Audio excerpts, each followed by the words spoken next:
MJC has the largest athletic program in Northern California with 21 sports being offered.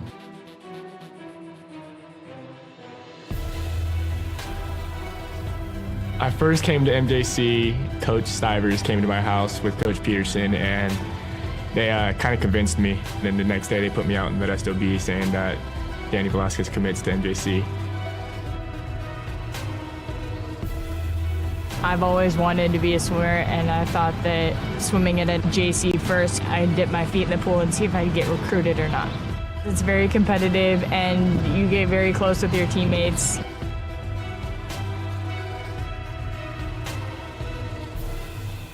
I've had athletes get their master's degrees, become doctors, chiropractors, lawyers, city council members. I think the best part of my job is getting phone calls from different types of employers that want to find out about some of the athletes that I've had in the past. Yeah, I was able to get a scholarship to Cal State Fullerton through academic success and athletic success here through teachers and coaching. It's like a family. I mean, we're always looking out for each other and always making sure, hey, what can I do for you? I got a student that needs this. Hey, I got somebody that needs this class, or I have this class open. What can we do for your athletes? I've seen MJC make a difference in the life of student athletes with the priority registration. If you're a high schooler and you want to come to MJC, you can expect great coaches, a great counselor, and great student success specialists to help you along the way. We're there from start to finish. Even when you go to transfer, we even assist you after transfer. The philosophy of our program is we're a student transfer program, so our job is to get the students in and get them out. We want the parents to know exactly what's going on and what we're trying to do from an academic to an athletic standpoint. We always end up winning, we always being productive, we're always at the end. And the results of MJC and all the athletics are second to none. From what we start with to what we end with are not the same students. They come here and they get faster, or they get stronger, or they're a better player or a better teammate, or whatever it is. They all succeed. I always had dreams about playing college ball, and ending senior year without any offers to play big D1 ball, kind of heartbreaker. But I ended up grinding it out, hit the gym, made it happen, went to MJC, and got it done. I am signing with the Colorado University, go Buffaloes, got a full ride scholarship.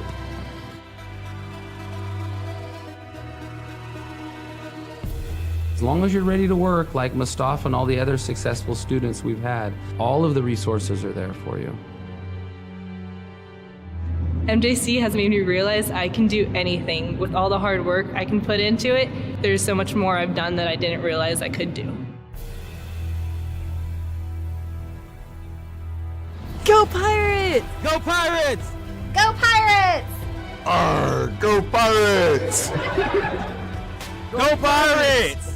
Go Pirates! Go Pirates! Go Pirates! Wait, did you guys smile after a serious face?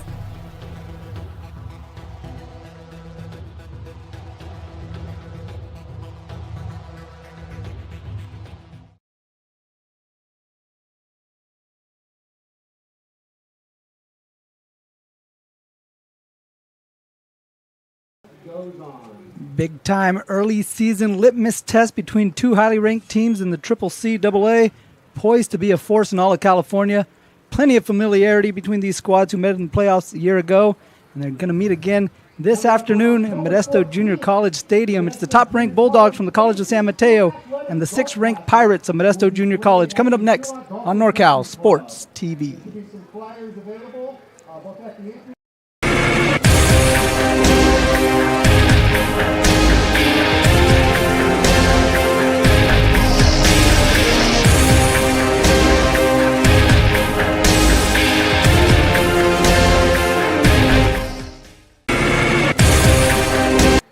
Welcome into NorCal Sports TV's coverage of Modesto Junior College Pirate football.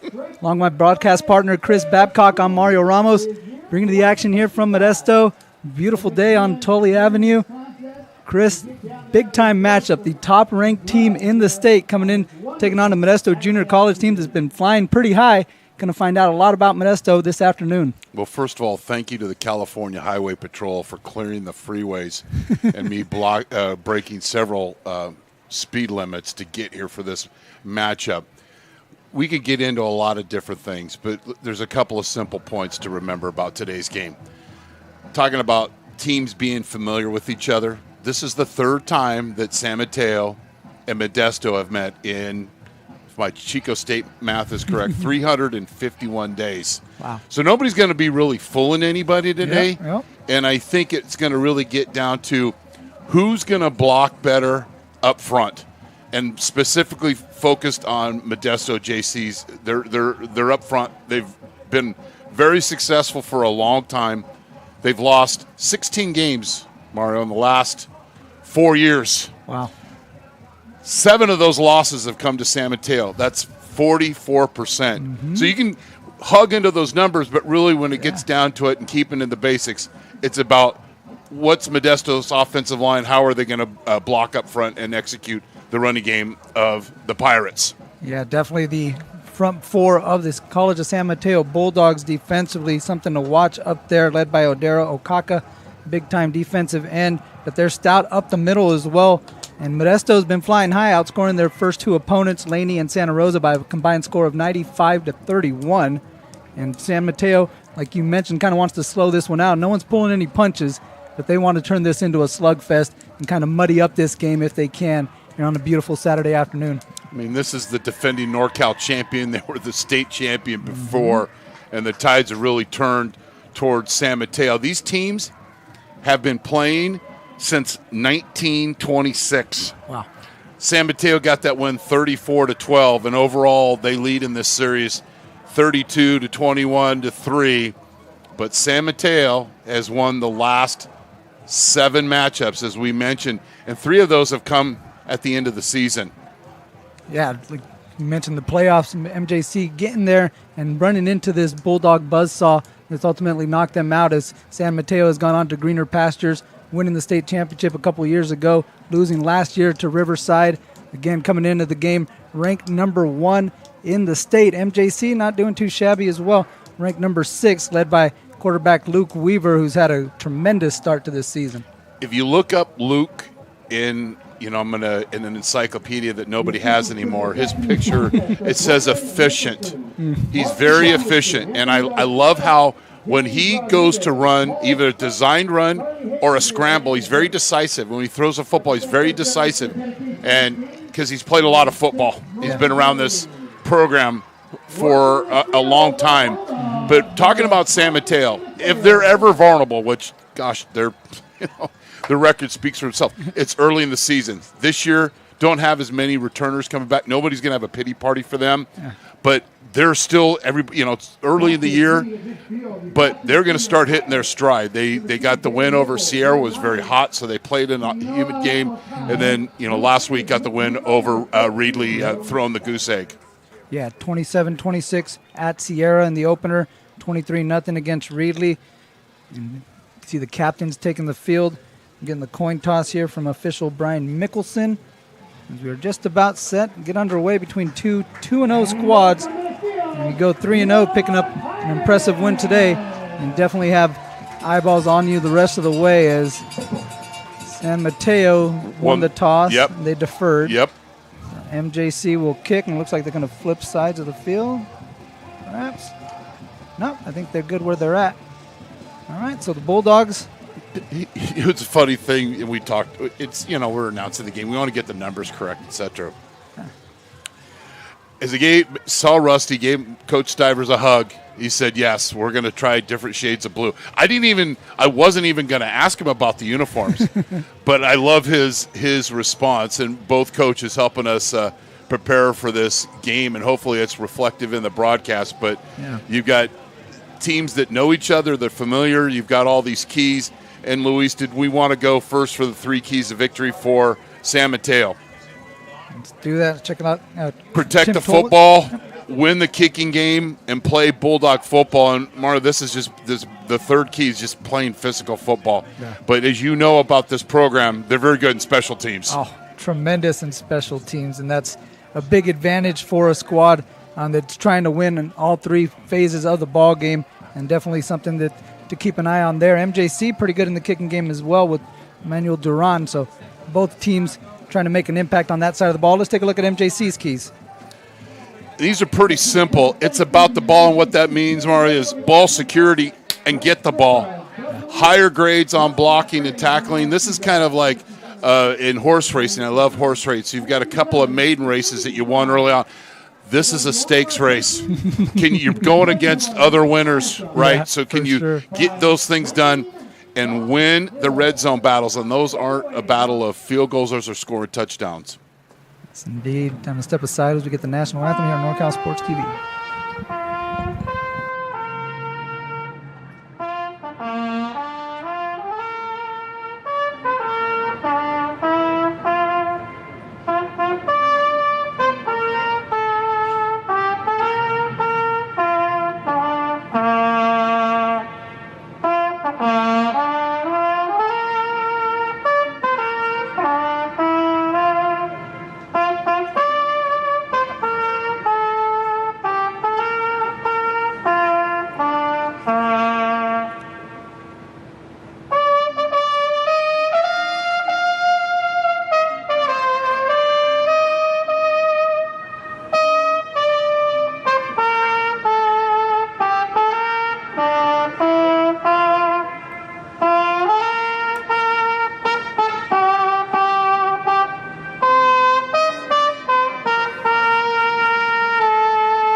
Let's go. It's a beautiful rendition of the Star Spangled Banner.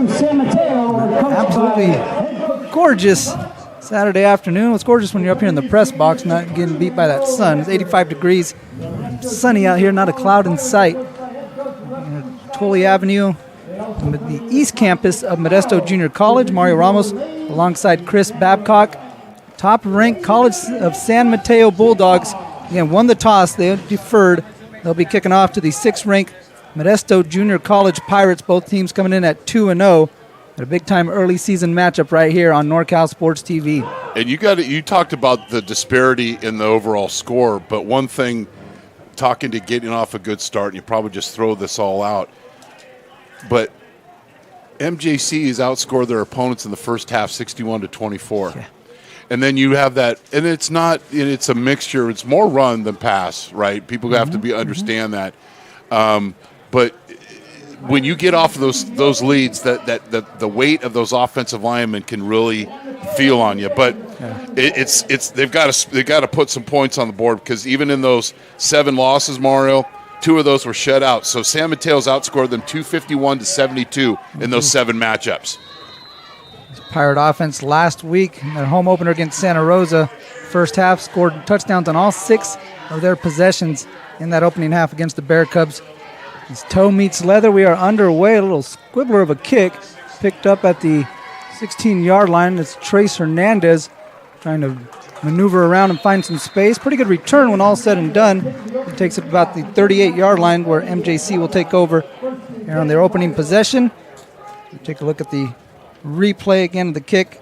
And Trace Hernandez, who had a punt return touchdown last week on special teams, takes the opening kickoff on about 21, 22 yards, as MJC will start out and mark it at their 39. First down, Weaver hands off to Lion Cologne, trying to cut back and find some space, gets back to the line of scrimmage. Caruso just stopping this play. Watch, he gets up the field, and he makes the running back of Modesto pitter-patter his feet, and then watch the white jerseys run to the football. Gets up the field, disrupts the blocker, and then all the white jerseys run to the football. Good things happen when you run to the ball. Modesto's got to block these guys up front. Very simple. No gain on first. On second down, they pull it out of the belly of Cologne, and Weaver hits Stout on the left side, trying to break a tackle, unable to do so. Good job of wrapping up out there on the perimeter. Reedley and Santa Rosa Junior College missed that tackle. Yeah, we talked about maiden race to stakes race. Open field tackling, now it's 3rd and long. Modesto's been great this season on those money downs, 15 of 23. From the gun, Weaver over the middle, nearly intercepted, but ended up getting to his receiver, finds Xavier Clark. And gets just enough yardage to move the chains. Needed 8 yards. They got about 8.5. Woods' head was deep into the scouting report this week. He sat on that hook route. This is where Modesto will speed up. Once they get that initial first down, that's when they'll get more to their NASCAR tempo. On first down, Cologne up the gut. Stymied after a pickup of about a couple of yards. A lot of muscle in that interior. Well, they're only giving up 40 yards rushing a game. That's 4th in the state. That being San Mateo. Pirates quickly back to the line on second down. Play action. Weaver wide open. To the wide right. open. There's Weaver. Weaver being pulled down from behind, but not after he picks up a huge gain there. And like you mentioned, running free in the middle of the secondary. He's coming over on the over route, and there is nobody there. And that's a big chunk play. That's an explosive play for the Modesto offense. Getting off to a good start is so important. And although they haven't established the run game, the play action is still such a threat with that play action. Wide open receivers downfield. 1st and 10 on the edge of the red zone. Here's Cologne. Again, trying to find some space. Brought down in the. There's just nothing there. Yeah. But you got to stay with it. Even just a couple of yards on first down, you'll stay patient. I know Rusty will do that. But this is a team in San Mateo that gets off the field on 3rd down, so you've got to be you got to be positive on 2nd down. 3 receivers set on 2nd down as Weaver surveys the defense. Looks across the middle again, trying to thread the needle. Looking for Joey Stout. Pass falls incomplete. Well, Joey Stout was looking. I hope we have a great shot of it. He's looking at the safety who's coming down on before he. You got to focus on the football on the 99 traffic-wise. It wouldn't have been an easy catch, but tough spot. Something that Coach Tolik said before this game, I know it wasn't in the meeting, about the Modesto offensive lineman being downfield on passing plays. So something to look out for the officials. 4 receivers, little pick pattern on the left side, and Stout unable to haul that one in. Pass might have been a little off the mark. It seemed like Weaver and Stout exactly on the same page on that one. It's going to bring up 4th down, and here comes the special teams unit. Kicker Manuel Duran. Talked about the red zone, right, Mario? And then, they get the stop. You only gain 2 yards after that big play with the tight end. 35-yarder here. Weber to snap. Gilbert to hold. Good hold. Kick is up and looking to the left, but able to stay inside the uprights as Duran knocks in the 35-yard field goal to get MJC on the board. A pretty good drive, stalled out once it hit the red zone for MJC, but they get 3 from Manuel Duran to take a 3-0 lead against College of San Mateo here on NorCal Sports TV.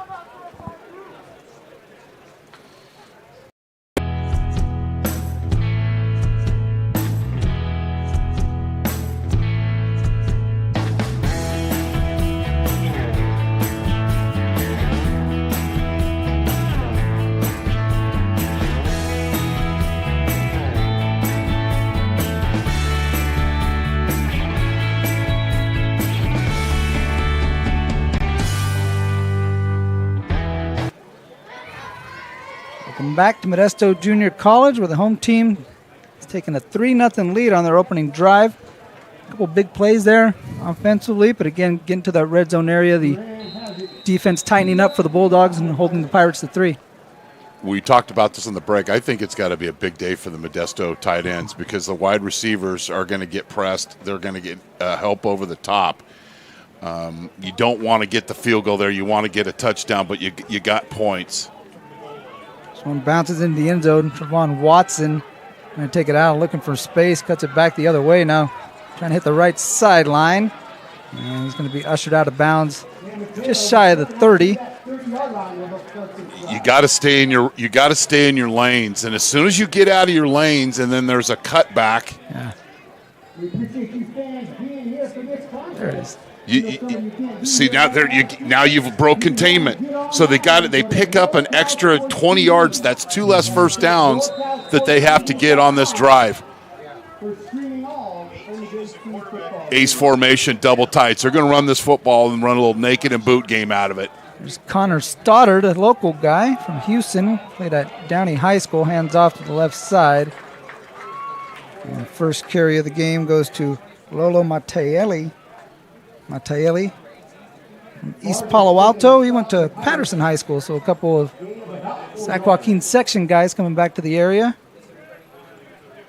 Modesto's 8th in the state defensively, but they're going to have a whole nother challenge today. And CSM's going to huddle. They're going to take their time. Last week's Modesto had the ball for 44 minutes against Santa Rosa. It's amazing. That won't be the case today. Matele pushing his way forward, falls down at about the 35-yard line. And bring up a manageable 3rd down here for the Bulldogs. They stay ahead of the chains on the first two downs. They're 7 of 24 on the season, converting offensively on 3rd down. And the defense is 7 of 24 of getting off the field, 29%. It's pretty good defense, but when it's 3rd and 3, Mario, as you well know, a lot easier to convert. Yeah, a lot in the playbook at your disposal in this 3rd and short situation. Stoddard in the gun. Got the running back behind him. He turns and hands it to him. Matele breaks an arm tackle and is able to get past the first down marker. Pushed back, but again, forward progress. Going to net him that first down as College of San Mateo moves the chains for the first time. So we had our keys. I mean, the coaches gave us their keys, but our keys is hydration, obviously. And as early on in this game, it's an ice bath game because you see San Mateo, they run right at you, and then all of a sudden they'll jump into the boot or the naked game or a play action pass, but they want to establish running the football. Stoddard again in the pistol. This time, Matele will try the left side off tackle and a couple of yards on that one. He was tackled by Fermin Villegas. No big deal. And they'll sub out different packages. They'll rotate 3 or 4 different running backs, keeping guys fresh. But then the minute that you fall asleep, the missile Mahassan goes down the field for an 8 route over the top or a seam route. Hassan Mahassan, the receiver, had a kick return touchdown last week as well. Explosive playmakers started to put the ball in the air for the first time. This one complete to that receiver, Mahassan, right on cue. It's a couple yards shy of the first down marker. Another 3rd and short here for San Mateo. Just taking advantage, Stoddard, of the defense. Mawson wide open in the flat. Not a huge play, but 3rd and 2, your percentages of converting are very, very good. And they'll stay with this double tight set. 3rd down and 2 from the 47. Stoddard, again, the handoff, and that one got going a little early as the flags come flying and we get our first penalty of the ball game. It was a bad popcorn machine. Just the mechanics of this play started. Stoddard is the quarterback. It's his responsibility.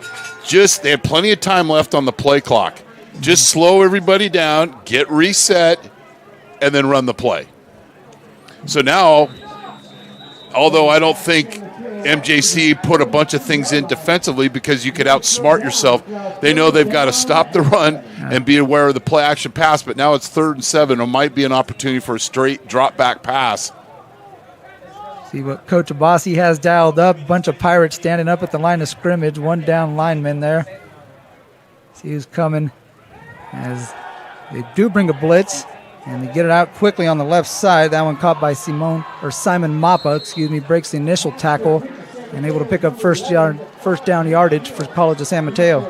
The flats are being exposed early on in the game, and you say, hey, it's only a 5 or 6 yard pass, but there's run after the catch. Here's the example. Catches the football, gets immediate. Then you've got him earlier, when Modesto had the football, thrown out the flat, guy missed the tackle or made the tackle. Here, Modesto's got to be able to win those one-on-one battles. It's a team sport, but it really gets down to the guy in the flat. You got to make that tackle. Fresh set of downs here for the College of San Mateo Bulldogs, and nothing doing there. The ball carrier dragged down behind the line of scrimmage by Mario Zavala. Tackle for a loss on first down. Bring up 2nd and long for the Bulldogs. I think this confused the offensive line of San Mateo because of a late minute shift up front, and then you got to block the big fella there. That's a pretty easy play. So now you force a situation where San Mateo might have to throw the football. That was John Stowers with his first carry. Tackled behind the line of scrimmage for a 3-yard loss. Here's 2nd and 13 as the Bulldogs bring a man in motion. Pitch to the left, and the running back's going to slip as he gets to the line of scrimmage. That's so important. Watch the light blue jerseys almost stop at the line of scrimmage in the pursuit. They don't run themselves out of the play. See them all break down in space? Then that's great team defense. You see a guy be the hero and he misses a tackle, then he kicks somebody out of position, then he's up the sideline. Yeah. Break down, a little Tom Petty, break down and go ahead and give it to me and make that tackle in space. Can San Mateo convert here, or the Pirates get off the field on 3rd down? We're in empty formation now. They're going to motion the slot receiver Mahasin in the backfield and set up a screen for him. Trying to get some blocking, but the Pirates able to read that one. Good job defensively in pursuit there. Thomas Perea, the linebacker from Manteca, able to sniff that one out. And Roland Brown. So what was the eye candy or the trigger that you knew this screen was coming? Mahasin shifting as a tailback. Yeah. And that's where when you don't run in all your looks defensively, and it's basic, and you see something you can recognize and run and play free. Great job there. Although they moved the football, the Pirates get off the field. Trace Hernandez back deep to receive this punt. Wow, what a kick. He's going to get away from this one as it goes the opposite direction. Great job by the punter there for College of San Mateo. That is Tashi Dorji. 8-yard line. Just pinned that one, yeah. A little coffin corner action. You just right don't there. see those as much anymore, but that was a great kick. That was a beauty right there. A little chip wedge right there, shot by the punter again for San Mateo. Tashi Georgie from Brentwood out of Liberty just backed up the Pirates. They're going to start this drive at their own 8-yard line here with 5:59 in the opening quarter. MJC leading College of San Mateo 3-0. A simple key, winning the kicking game, but it doesn't mean you have to score points. That's flipping the field. There's a tight end out in the flat, wide open. Another reception out in the flat. This time it's Malachi Butler as both these squads trying to maybe stretch out these defenses horizontally as opposed to vertically. As an old tight end coach, if I'm going to come do a game, I've already remind all the coaches, feed the tight ends, because as you know, they're always open. This isn't a little bit of coverage. It's a wide open look out in the flat and easy conversions. So it's going to maybe set up something like, we got to stop that, and maybe they win a gap and get a chance to run the football. It's also going to help your quarterback get in a rhythm, right? Most certainly. Most certainly. Here's Weaver. Him pulls it out of the belly. Hits Stout, a little back shoulder throw. Easy. What a catch by Joey Stout. Taking a hit as well and hanging on to that one. We saw him kind of alligator arm one earlier in the ball game. This time he hauls it in. Well, I like how Coach Stivers goes back to his guys. And this is in traffic. It's like the merge of 120 and 99. And you're able to slip through and cut through and get on the off-ramp. They make the completion, and the Pirates' passing game is setting them up for success early on. 2 plays, 2 first downs. This time they give it to, I believe that's Stout on the jet sweep. Actually, Stout's out there blocking. He's blocking for Xavier Clark. You got that carry. Stretch it horizontal, and that's the case right here. And it's not a traditional run play, but it's a run play nevertheless. And you pick up 4 yards on first down and 3 yards. Xavier Clark, the playmaker from Ripon, getting the carry there on first down. 2nd and 7 for MJCs. They go 4 wide. They motion Joey Stout.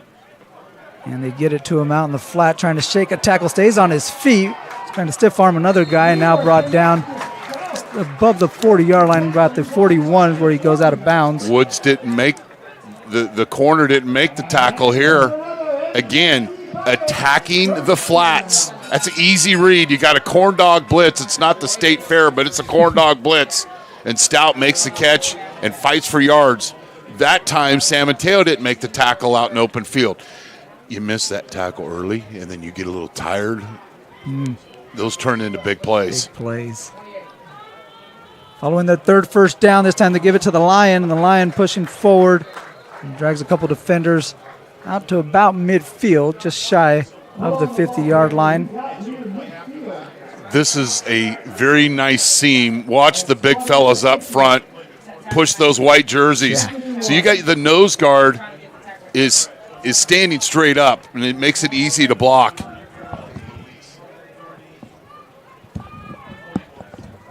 Second and 1. Weaver is going to tuck it and run himself. He's got room on the left side. Hernandez trying to usher him out and give him a block out there. And he's pushed out of bounds and taken down at the College of San Mateo sideline. But MJC is going to have their 4th first down of this drive that started at their 8-yard line, is now in here. Football's a physical game, but it's also a mental game. Credit Trace Hernandez blocking in space and then just let go. And then credit Weaver for, we talked about in the pregame, being decisive and going and attacking versus, well, should I throw it? Should I run it? No, run it and move the chains. Here's Cologne going to run it on the left side. Bye-bye. Finds a seat, makes the cut, and he's going to the house. Touchdown Pirates, Lion Cologne, what a move. MJC goes up 9-0 with the extra point on the way. I've got a road trip down to Santa Clarita tonight to cover the 49ers game tomorrow, and my wife packed me 2 peanut butter and jelly leg sandwiches. I mean peanut butter and jelly sandwiches, but here's peanut butter and jelly leg right there. Right there. And that's, imagine that young man's a pretty good dancer. Clipped that one right there. Lion Cologne making defenders hit the turf here at MJC We'll Stadium. take one more look at it just to get another whistle and in. Manuel Duran tacks on the extra point on the 37-yard touchdown run from Lion Cologne. Let's take another look, Chris. One more look here, and the guys up front, hat on a hat, get to the next level, and then one-on-one battle. I like, on my peanut butter and jelly sandwiches, I love Fritos. And that's a little bit of Frito there for the Pirates to take the lead 10-0. They struggled in the run game in the first drive, right? Mm-hmm. But then attacking the flats in the passing game, and then all of a sudden the run game opens up, but it's all gearing based off. I like the run by Weaver, but boy, right in front of the San Mateo bench, you don't see that very often. We talked about getting off to a fast start. Good for the Pirates. 7-play, 2-minute, 51-second drive, capped off by a sparkling 37-yard touchdown run from Lyon Cologne on NorCal Sports TV as the Pirates have a 10-0 lead against the top-ranked team in the state, MJC, the 6th-ranked team, leading 10-0. 3:08 left in the first quarter. Durant going to kick this one way to the left side. And this one's going to be played on a hop. That'll be Mahasin. I'm sorry, that's 15. Beg your pardon. That's Trevon Watson once again. Another good return out past the 30, just shy of the 35-yard lines where they'll mark it. You know what I like? We talked about being decisive. Catch the ball, don't wait for it, and then get up the field. And he set up this offense. And this isn't a team in San Mateo that's going to panic.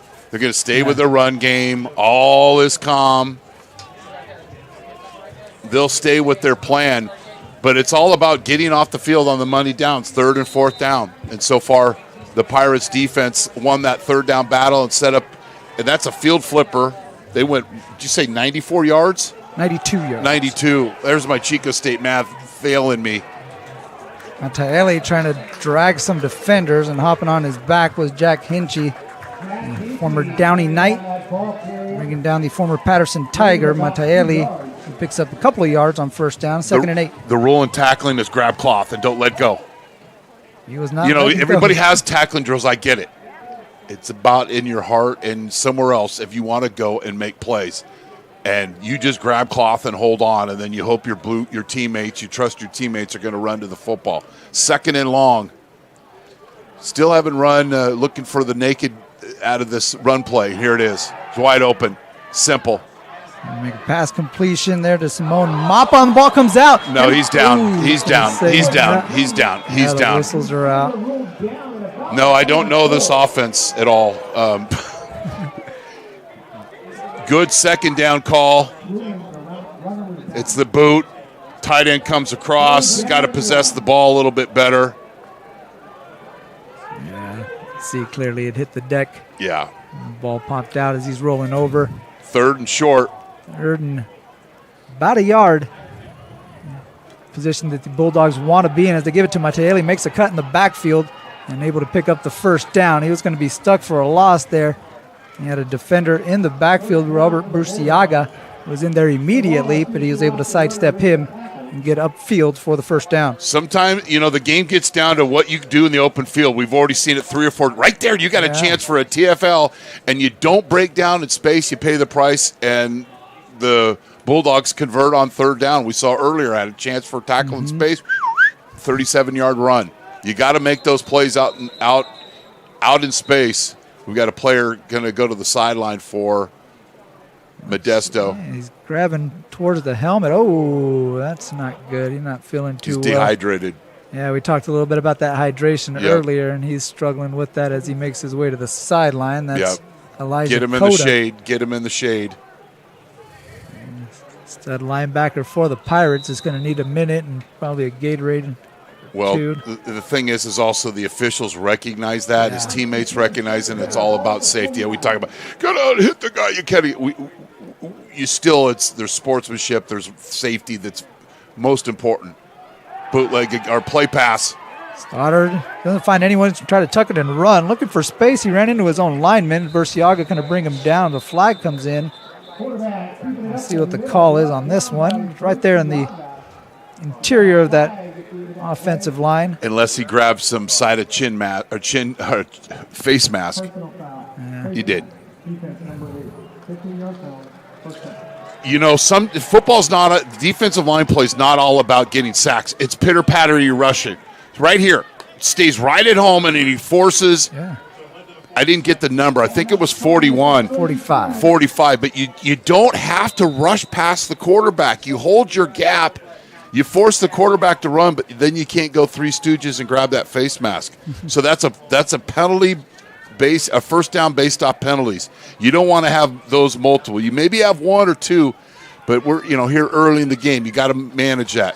From the Pirates' 32-yard line here, the Bulldogs rolling out to the right. Stoddard try to get rid of it. Let's see if that's an incomplete pass or a fumble, as he was being hounded in the backfield by LeBron Stallworth. And Still kind of discussing the call or the officials. We have Brian Mickelson, as we mentioned. And they're going to say it was a fumble. Sack. Yeah, sack fumble. Yeah, there. we got a strip sack. We got our first chicken strip of the game. But here's when you let your guys play. Is that play? It's 1st and 10.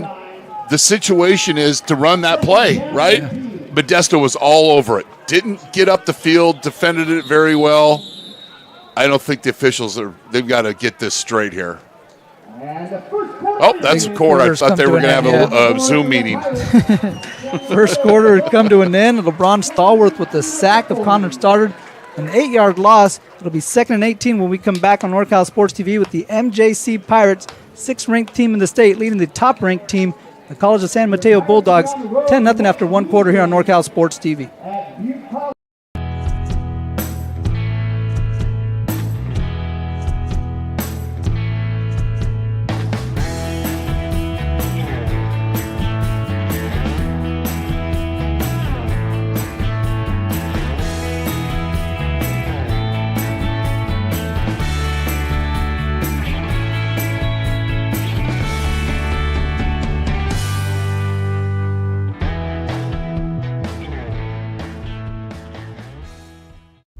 The time to get in shape is finally here. The Boss Move Fitness app is here to help you accomplish your goals with a customized meal plan, day by day, with a shopping list to make sure that you're eating something nutritious and delicious to help you lose the belly fat for good. It also comes with a customized workout plan, whether you're in a gym or at home, so therefore you never ever have to question what you're doing to make sure you get in the shape that you want to be in. Get started today at GetStartedAtBossMoveFitness.com to accomplish your goals. NorCal Sports TV's coverage of Modesto Junior College Pirate football. Top-ranked team, the College of San Mateo Bulldogs, with the football down 10-0 against the MJC Pirates. Stoddard, you're on 2nd and 18, being pressured in the backfield, being brought down. Ball is out. Sacked by Jesus Aguilar. Ball loose now, ends up in the hands of a Bulldog who's being jumped on at about the 40-yard line. And when all's said and done, it's going to get back to the original line of scrimmage. And there you see coming around the corner, Jesus Aguilar with the sack, a second consecutive strip sack of Connor Stoddard, and then picked up by Mateo, a running back who takes it back to the original line of scrimmage. Stoddard felt that one on his left shoulder. I don't think he heard the shark theme coming. No, he did not. He did not. And dislodged for the football. That's back-to-back plays. Those get logged in the memory books as Banks as quarterbacks. 2 straight sacks. And that was another procedure. Yeah. Just mechanically, this play just was off. So this would be a procedure on San Mateo. See Kanai and Ty up there. He had that ball fall into his lap. He was hopping around, hoping that whistle. See Stoddard's left shoulder. He's favoring that. Yeah. Yeah, you kind of see it kind of just hanging there a little bit, yeah. See, they just got off.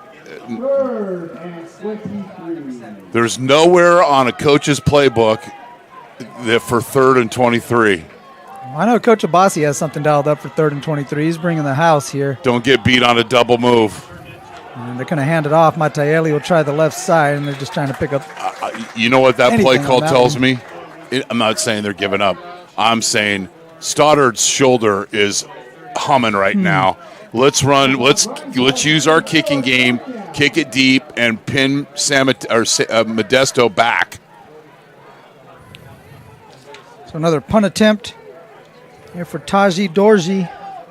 Had a sparkling one on the last one. Pinned the Pirates inside the 10-yard line at their 8. Let's see what he has in store on this one. Trace Hernandez at the 10. He's got to be smart in how you handle this. Again, trying to angle this one to the right. This one bounces at the 5. No, he's in the end zone.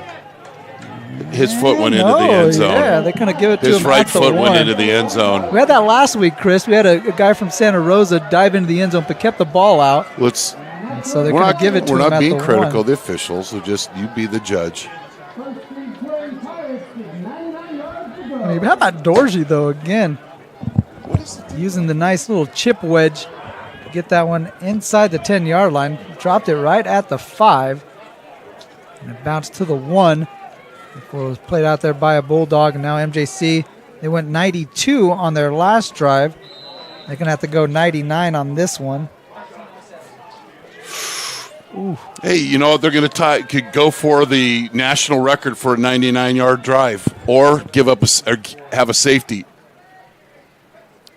Extra cadence will kind of give a little preview of what San Mateo could have called defensively here. And Malachi Teo showing blitz, middle linebacker, as the ball carrier able to break the initial tackle. That's JT Foreman, the former Turlock Bulldog.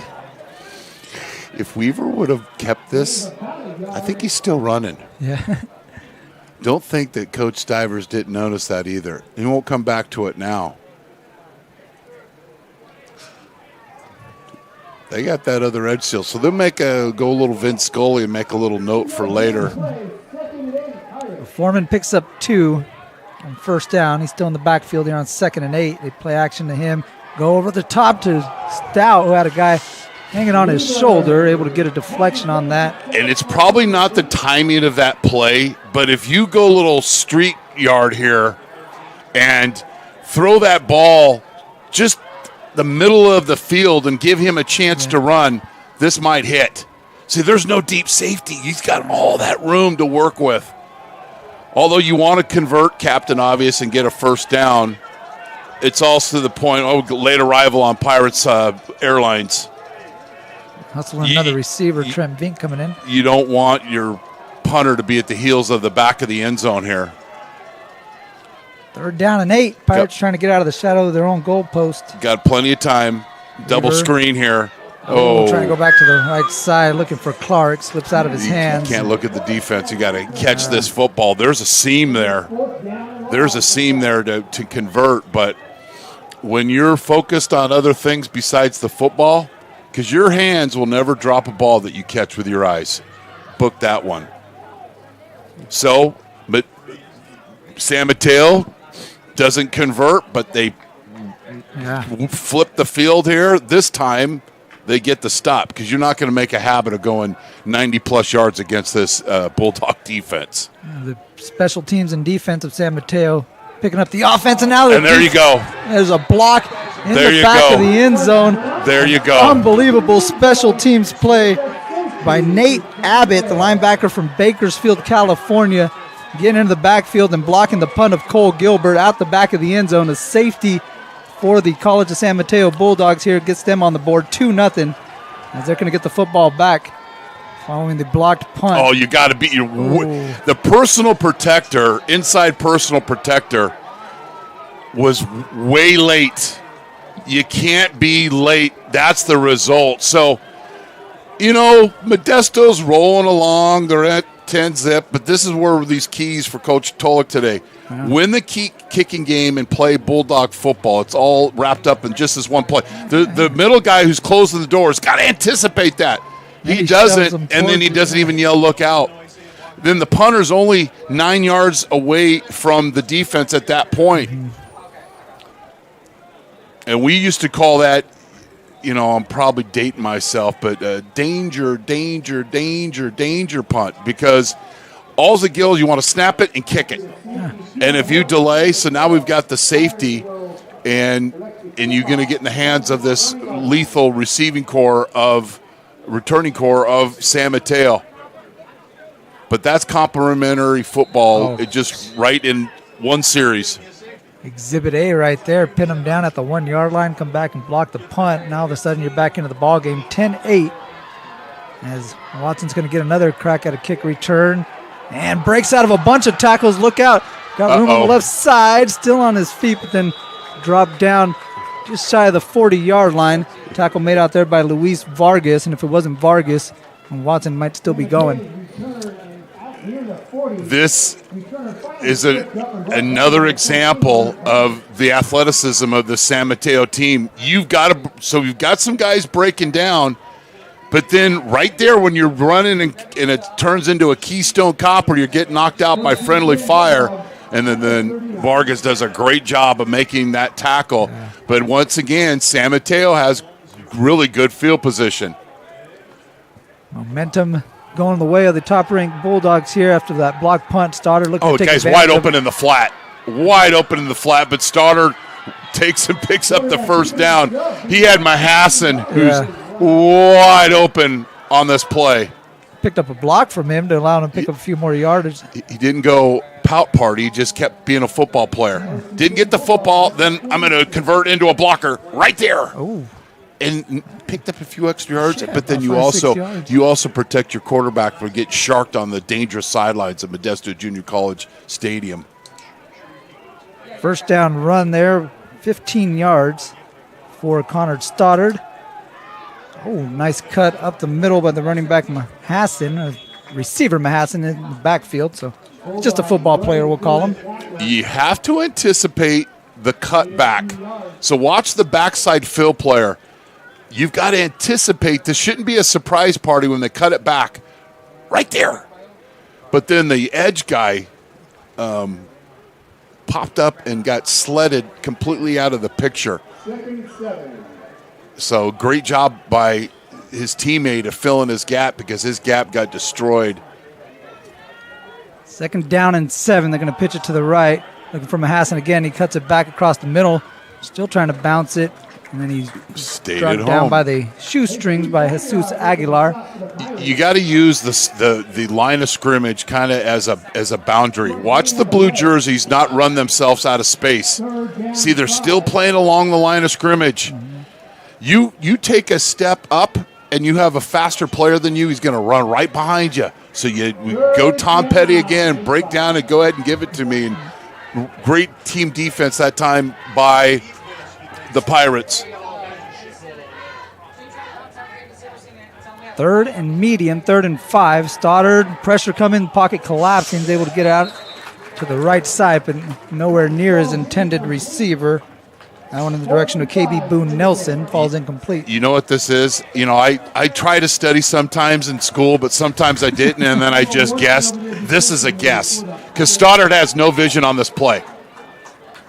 And sometimes a guess turns into, we talked about horse racing, turns into a pick six. Yeah. But here's the situation again. You like the Modesto defense playing complimentary of getting the stop here, but you've got to make sure that you don't allow this ball to be down inside the 5-yard line. Interested to see what Taji Dorji does with his lob wedge over here on this punt attempt. Again, trying to angle it. You're not coming up to fair catch that football. I don't know why. You got to come up and fair catch this football. And then 21 has no vision on the ball. Wartson. Taji Dorji out there just getting all the love from his teammates on the sideline. He's a member of the defense. But you got to come up and catch this football. And then if your teammate's yelling Peter or poison or whatever the call might be, run to the sideline. But again, which they had the 1-yard line and then now the 2, and the prior one to that was, I mean, 8, you're putting your, I'd run that bootleg first play here. Receivers tighten the formation, 3 of them out there for Weaver. And Foreman in the backfield. And play action, looking over the middle, and this one, but caught by Vink. Back shoulder throw, loses the helmet, but has the football. Down a little behind him, makes the adjustment and hauls in a wonderful catch. So you talk about cheating on a test. Well, the San Mateo had the answers, but they didn't get the right answer because there's confusion in that coverage. But I like Coach Stivers throwing from his own end zone on the seam route. We talked about the series before where the guy was open, but the direction of the football, that time Weaver corrected and hit the big play. Here's Cologne on first down. And picks up a couple following the 31-yard reception from Weaver to Vink. Have them set up on first down. That carry gets them 2, bring up 2nd and 8. I love, as you said, I was going to call the bootleg, but that was a much better play. Obviously, Rusty knows a lot more football than I do. But it's attacking San Mateo and not sitting back and go, well, we just got to run the ball to try to, attack. And they've attacked the seams. And although they've only hit that one long pass on the seams, there's room there. Cologne trying the left side, no room over there initially. And tough sledding there as the Bulldogs able to corral Cologne at the 35-yard line. Watch Nate Abbott play on the edge here and just control this blocker right here. Look, stays outside. Doesn't go into the stat chart. He made that play. Yeah. Big time play. Set the edge, big fella, and he did exactly that. I mean, that is textbook right there. 3rd and long for MJC at their 35-yard line. Weaver from the gun. Looking over the middle. Vink again gets in, takes a hit. That's a target. Yeah. That's a target. Makes the sliding catch at the 40-yard line and takes that hit from the safety. Vink with great, talking about catching the ball with your eyes. Yeah. Pinpoint pass in danger, and then that's a target. That's a pretty easy call. Second big pass play of this drive for Trent Vink. So there's another explosive play for this Modesto offense. And that's an explosive athlete, this guy, and Trent Vink, youngster from Ripon. He's got like a 30-something inch vertical.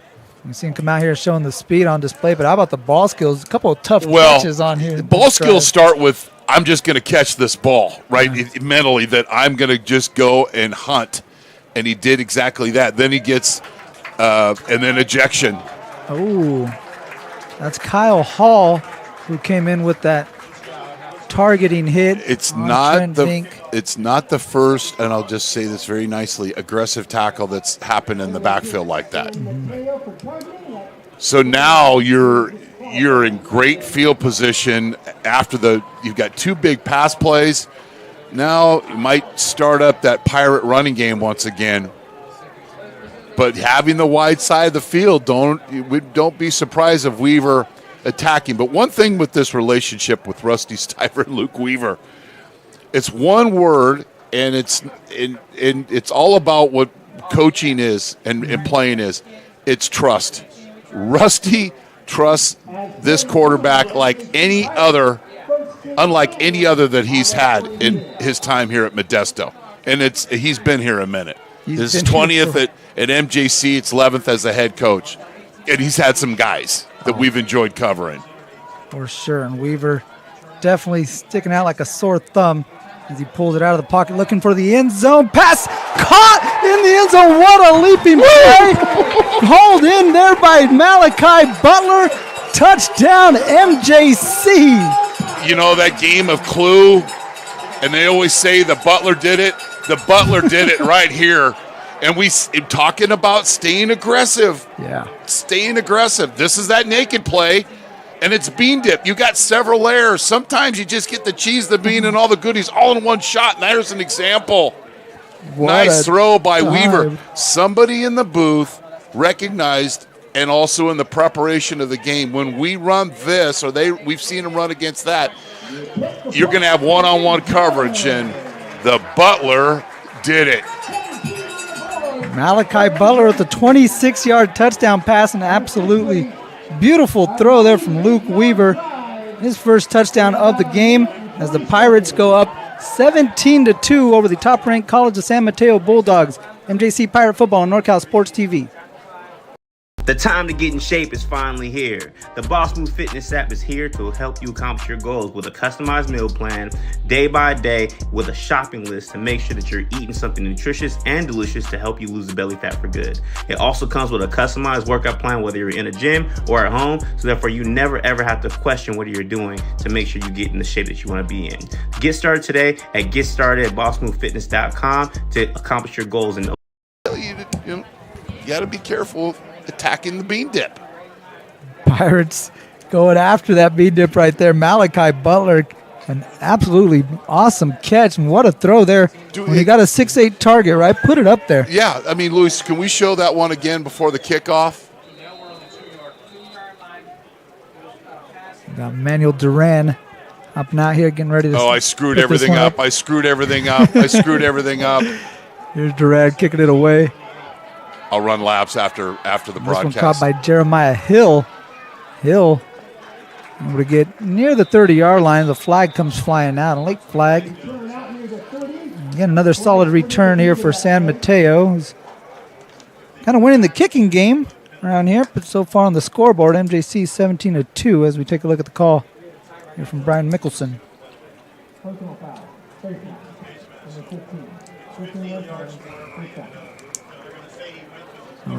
Good return that took it to the 30-yard line. They're going to go to the 45 following the penalty.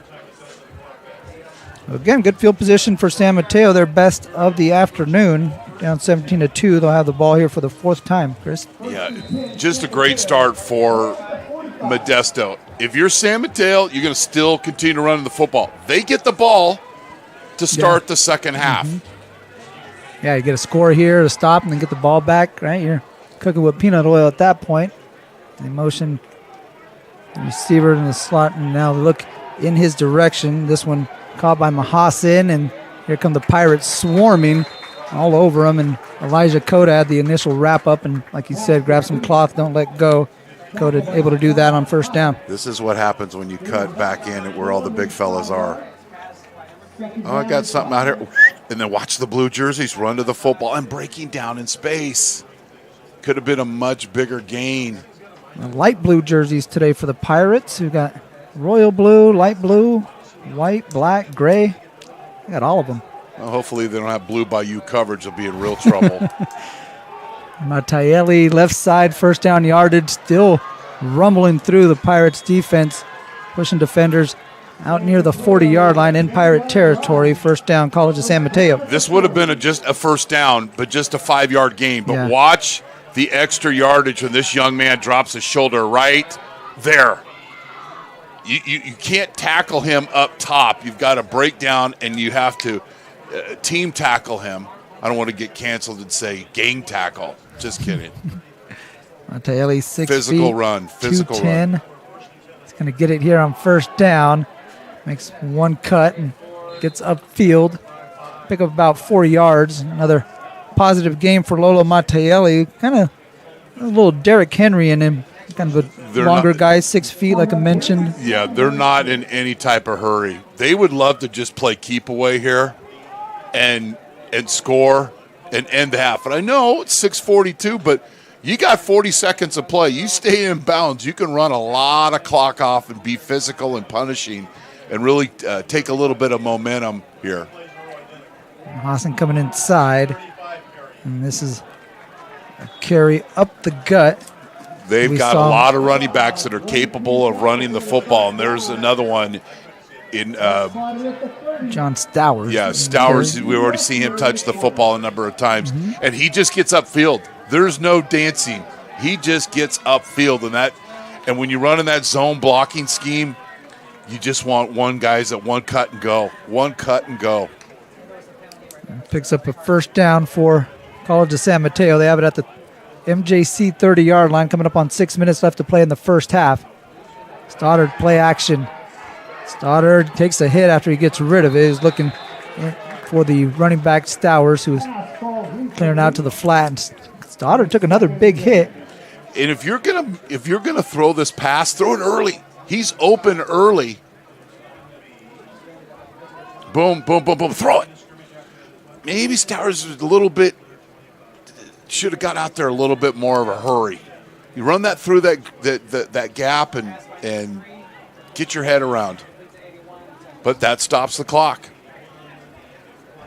Incomplete pass on first down brings up 2nd and 10.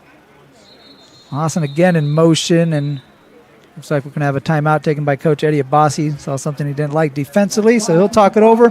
We'll get a word from our sponsors and come back with MJC Pirate Football on NorCal Sports TV. MJC leading San Mateo 17-2.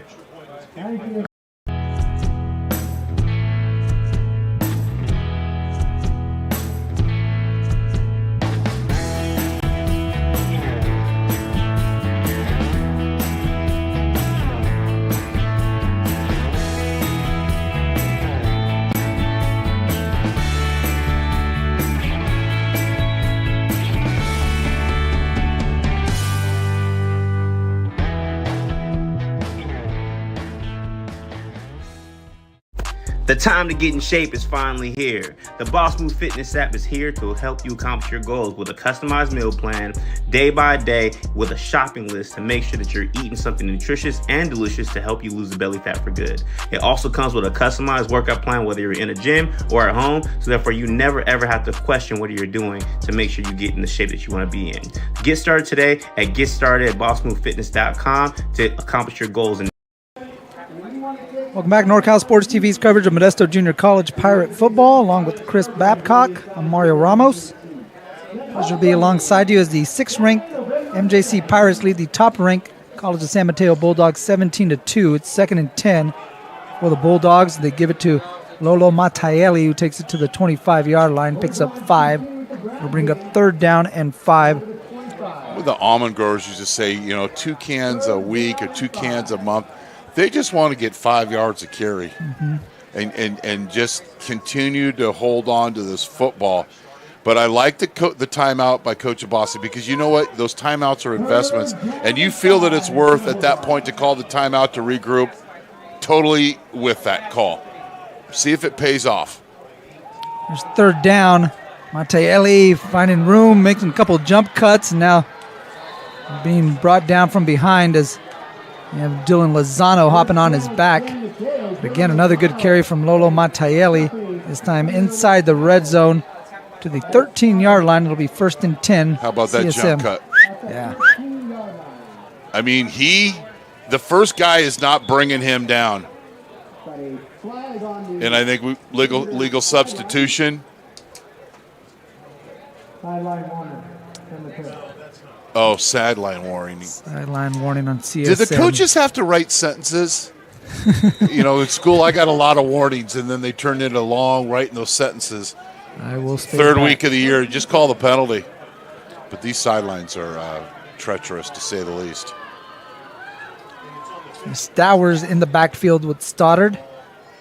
Stoddard takes a snap and puts it in the belly of Stowers, who's hit in the backfield. Brought down by Jesus Aguilar, who's got another TFL. Linebacker from Stockton out of McNair High School, able to get in the backfield and bring down the ball carrier. Football is a game of situational one-on-one battles, and this time Aguilar works his magic, and that's a TFL. Slipping into the backfield for a 4-yard loss. CSM making some substitutions. Stoddard back in the huddle. I might want to use a little jet pass, put Mahasan in motion, get a little jet pass, and use him to the wide side of the field here and try to beat the Modesto defense to the edge. Then the slot at the bottom of your screen, they get it out to him, and that one overshot. I meant the other side, Coach. So when you run your best athlete to the short side of the field, it's easy for the defense to cover. Yeah. And there's a little combination with the outside man going in and the outside man going to the flat. But when you have good spacing defensively and you're not on top of each other, that's the result. A lot of times you get players that are just colliding with each other. That's why it's a pick play. It sets up 3rd and 14 from the 17-yard line. Good drive from College of San Mateo, trying to cash it in here. But now they got a 3rd and long situation, looking to put it in the air. Stoddard left side, looking towards the end zone. That one deflected and played there by Kanai Untie. The flag's going to come in. Now, it might be pass interference, but the line judge threw this flag so late. He did use him as a ladder, but literally how long it took after this play to call it. That's a bang play there.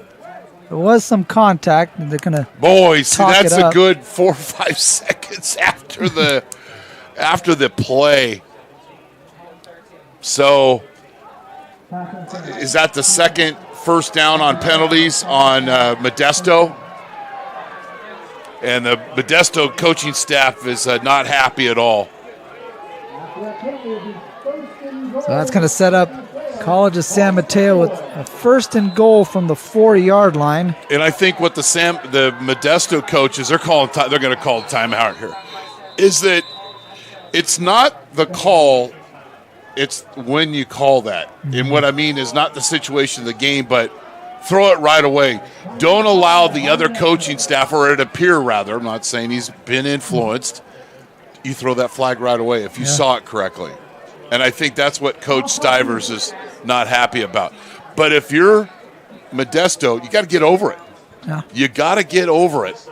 Yeah, you got a first and goal situation upcoming, so you got to turn the page quickly and try to keep the Bulldogs out of the end zone. The San Mateo offense yet to score.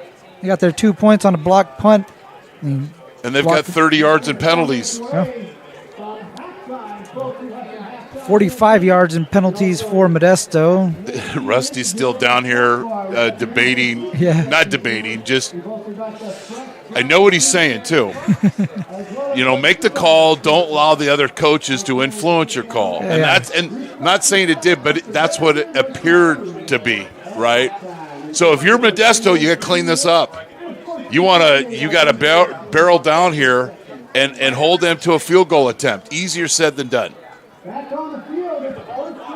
Bulldogs with Lolo Mateo in the backfield with Connor Stoddard. First and goal from the 4-yard line. A couple tight ends, a couple receivers. They motion Mahassan and give it to Mateo. Walks into the end zone virtually untouched.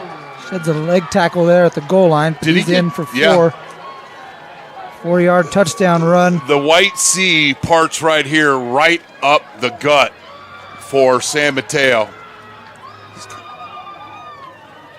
Watch the O-line of San Mateo push the blue jerseys, and then there's that little subtle cut. And that's what happens when you have fresh running backs. It's not a bad thing to have running backs by committee if you've got his talent and the athleticism that San Mateo has. And the kick from Dieter Kelly is up and in and almost hit the silos over there on the other side of the street. He boots that one through, makes it 17-9. Strong leg kicker. Knocked down the extra point following the 4-yard touchdown run for Lolo Mateo. Got a one-score game. It's 17-9 with 3:54 left here in the first half, Chris. And that MJC defense trying to figure something out on that drive. Unable to stop the running attack there from College of San Mateo. Well, you think about it, they've had the face mask on the kickoff return. Mm-hmm. You got the pass interference, good, bad, or indifferent. You cure that, right, by how do you respond after that drive? Do you come out here and get a 3-and-out, or do you at least play keep away for the rest of the game? Their passing game in the last 2 drives has really opened up this football game. And I know in Coach Stivers, they'll go right back to it, but they're not going to vacate that run. But right now you got to credit San Mateo. Their kicking game has really helped them in this football game. Punter Taji Dorji kicked that one away. That's a 12th man right there. And that one into the end zone for a touchback as a helmet comes flying off for a Pirate blocker out there. And nothing says JC football than that right there. It's a touchback and there's a penalty. Just put that in a time capsule somewhere in a disc. Absolutely no reason for this. It was going to be a touchback for MJC. Now they're going to get some pretty good field position tacked onto it. We mentioned the face mask penalty helping out College of San Mateo. Our last 3 kickoffs or kicks have been, there's been a penalty on a face mask. This is with a helmet removal. Yeah, he's taking it from the 22. He's supposed to take it from the 25 with the touchback, right? Yeah, they should have it at the 40. And they're shorting the Pirates a couple of yards right here. No. Oh, I think they went to Chico State with you. Well, no. They all, you know what I love with the officials? They all have the headset, but they still got to have that interpersonal communication. Nothing like FaceTime, right? And having to tap a couple extra keys seems to be a yeoman's work with our group. There you go. There you go. Ball will be on the 40. All is calm. Deep breath. We're all good. So if you're Modesto, keep on keeping on. It's a big drive, though, because the Pirates. Yep. Right, especially the San Mateo gets the ball to start the second half. Exactly. If they can get a stop here, things will get interesting. Pirates trying to reopen up that cushion and see if they can't cash in here at the end of the half as they throw a pass incomplete out on the flat to JT Foreman. I know the Butler did it on the last drive. He is wide open on a crossing route here. I mean, there is nobody with him at all on that little mesh route. And he's not easy to miss. So we'll see if they go back to that. Some miscommunication on the defense. You had about 3 guys on Foreman. Well, especially if he releases to the weak side flat. This time they hand it to Foreman, trying to slither through the middle and get near the 45-yard line, pick up about 4 yards. It'll be 3rd and 6 for MJC. MJC 2 of 4 thus far on 3rd down. Their 5th attempt upcoming. With 3:30 left to play, Pirates want to pick up a first down, not quickly give the ball back over to the Bulldogs. In motion, Stout. And play action, they got Vink on the flat. Vink sheds 1 tackle. Now lowers his shoulder and pushed out of bounds. Vink is a pain to the San Mateo. Watch this little slip coming across the formation. You got a lot of confusion and motion. See, you don't make those tackles in space. That's the result. Early in the game, San Mateo was doing that. These last several plays of the flat, San Mateo hasn't been making those open field tackles. Foreman on first down. Pick up a couple. Maybe 2nd down and 8. And they're going to take their time. Pirates with 1 timeout remaining. College of San Mateo, all 3 of theirs. Coming up on 2.5 minutes left to play. Weaver rolling to his left, trying to turn his body and make the throw to Weber. No. Just, I was about to praise him for him throwing it up into the stands. You don't throw this ball back across your body towards the hash mark. Right now, just throw it in the popcorn machine, if they still have one here. Don't throw that pass. In and out of the hands of Weaver. It could have been dangerous there. That could go from a dream to a nightmare real fast. So it stops the clock, 3rd and 9. Not a high percentage of converting here on 3rd and long. You got Stout in the backfield. They motion him out and pump that way. Weaver's going to keep it himself. Nice little juke move and rolled forward for first down yardage. Luke, he's not he's not a liar, but he certainly lied on this play. A lie is deception, a ball fake, right? There's no reason to bite on that. And he takes advantage of the aggressiveness of the San Mateo would-be tackler and moves the chains, and now we've got the 2-minute timeout. Been waiting all week to say that. I was a little ahead of the game. Here you go, hit it again. 2-minute timeout. There it is, 2 minutes left to play in the first half. Pirates on the move inside the 35-yard line of the College of San Mateo Bulldogs. They lead 17-9. We back to wrap up the first half following these words on NorCal Sports TV.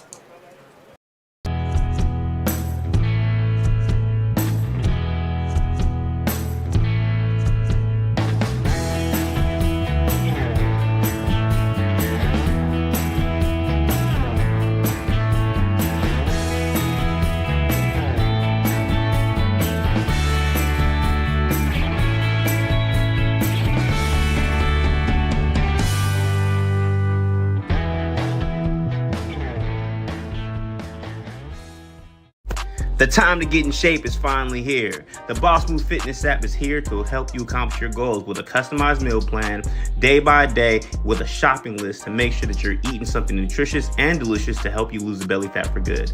It also comes with a customized workout plan, whether you're in a gym or at home, so therefore you never ever have to question what you're doing to make sure you get in the shape that you want to be in. Get started today at GetStartedAtBossMoveFitness.com to accomplish your goals. Mario Ramos alongside Chris Babcock on NorCal Sports TV. Modesto Junior College leading the College of San Mateo 17-9. The Bulldogs of CSM, the top-ranked team in the state. The Pirates of MJC, ranked number 6. There's Luke Weaver, who was named the National Division Offensive Player of the Week last year. Got the Pirates on the move as they motion a couple of tight ends in the backfield of the left side. Weaver's going to give it to J.T. Foreman. And a trio of Bulldogs will wrap him up and bring him down at the 30-yard line. That's tough sledding there. Clock will run. So this really essentially a unbalanced set. You bring over the tight end. You've got the X and the Z and the H to the same side. The Bulldogs scrambling defensively to match up. Weaver rolls to the right, looking for Stout deep down the field, makes the catch, slips a defender into the end zone. It's a Pirate touchdown. Joey Stout with a 30-yard touchdown reception from Luke Weaver. So you recognize it, Mario, that there was some confusion in the defensive backfield for San Mateo. So the receiver to the flat is open, but the game we've mentioned is a game of one-on-one battles, and then Stout gets right into the end zone. That's how you answer against the NorCal defending champion. Kick from Duran wide to the left. Didn't quite square that one up as he shanks the extra point attempt. So the busted coverage, can we go back to that, Luis? The busted coverage is there isn't supposed to be two guys on the flat here. There should be another deep defender. That's the missed assignment. And when you miss assignments against Modesto and you're in man-to-man coverage, that's the result. Yeah, you could tell right before on the alignment there was, again, a lot of confusion. Second time today they've been in that situation. You've got to get the play, get your defense in, but then you have to have your eyes up and recognize, and that's repetition. Chris, you talked about staying aggressive. How about Coach Stivers, right? Oh, my College of San Mateo just scored to make it a one-score game. Yep. They get the ball back, as you mentioned, to start the second half. So MJC could maybe sit on their laurels and kind of take it to the locker room, right? But instead, they marched out and put it a touchdown. They're doing some things that I haven't seen in a long time a team on offense do against College of San Mateo. Got a lot of new players. That's what happens in junior college football. You got to turn over the roster, and there's your 12th man. Nobody face mask or block in the back. We've got a clean kickoff. So if you're San Mateo, you've got to manage this situation. You can't just sit back here and rest here. You got to be aggressive, but you also know that you get the ball to start the second half. But those possessions are going to be limited. What's the time of possession so far? And now you got MJC 21-39. And San Mateo, 7 minutes and 6 seconds. Yeah, and then once the temperatures go up a little bit more and that ground game, you got to have some long-term plans here. First down, Stoddard gets it out on the flat. This one caught complete, but quick tackle out there by Roland Brown. You give that up all day long. And that ball's in the air for a long time. That's Jack Elgin on the catch. Picks up 5, and they get it out to Elgin again. This time he hits the turf. A San Mateo receiver went out of bounds. That's why you see the official throwing the hat. And then you got a timeout by San Mateo. Interesting that they call the timeout. 56 seconds when they take their first timeout in the first half. They'll have 2 remaining. MJC with 1 in case they get the ball back here, if they could pick up a stop here on 3rd and 2. So this is, the beauty of broadcasting games. It's the mind game. Does San Mateo, seeing that it's 3rd and short, do they attack and throw the ball downfield a little bit, or try to attack the wide side of the field? Because you don't have much time left here in the half. But if you don't convert, you're going to give the ball back to Modesto. And they have been succeeding with their explosive plays pretty much since starting with the second drive of the game. Yeah, I was going to say you're giving the ball back to a pretty hot quarterback in Luke Weaver, who's got touchdown passes on his last 2 possessions. 3rd down and 2, and College San Mateo will come out in 4 wide. They're going to hand it off to Mateo in the backfield. Takes it to the left side, bouncing around. Now got room, got the sideline as well into Pirate territory. Runs it out of bounds, stops the clock, and takes it to the 43-yard line of MJC. And then their own coordinator just yelling up, and hey, Babcock, we're just going to run the football here and pick up a huge explosive run and get out of bounds. 24-yard run there for Lolo Mateo, who had a touchdown on the last drive. This time moves the chains. He's got some wiggle, and then he finishes the plays. Great play call there by San Mateo. True to form. Came out in a passing formation, but they ran the football. This time in a passing formation, they will put it in the air on Ty all over the defender, or the receiver, on Mahasan, but they're going to say once There's again a flag he's a little down. too aggressive. There's a flag down.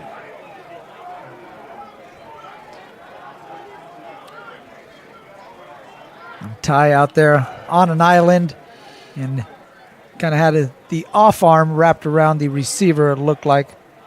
Can only do that in dancing.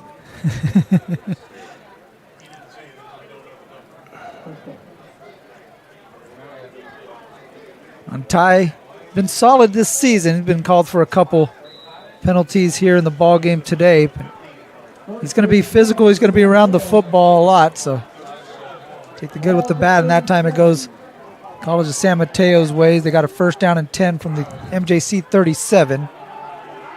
Taeli tries to bounce it in the backfield. Burciaga was... That's backbreaking. Yeah, Burciaga pretty much got that handoff as well. He was in the backfield almost immediately. Young man from Somerville.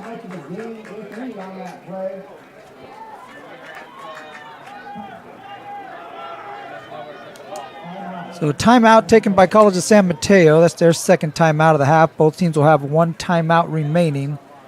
34 seconds left to play. You're the Bulldogs. You're trying to maybe set up at least a field goal opportunity here? Yeah, I mean, his range is, watching him in warm-up, somewhere between, 40 to 47 yards, somewhere in that. I'm not trying to down, son kicked the 52. I don't know. I'm just looking from in the warm-ups. He was pretty successful in that 40 to 45-yard range.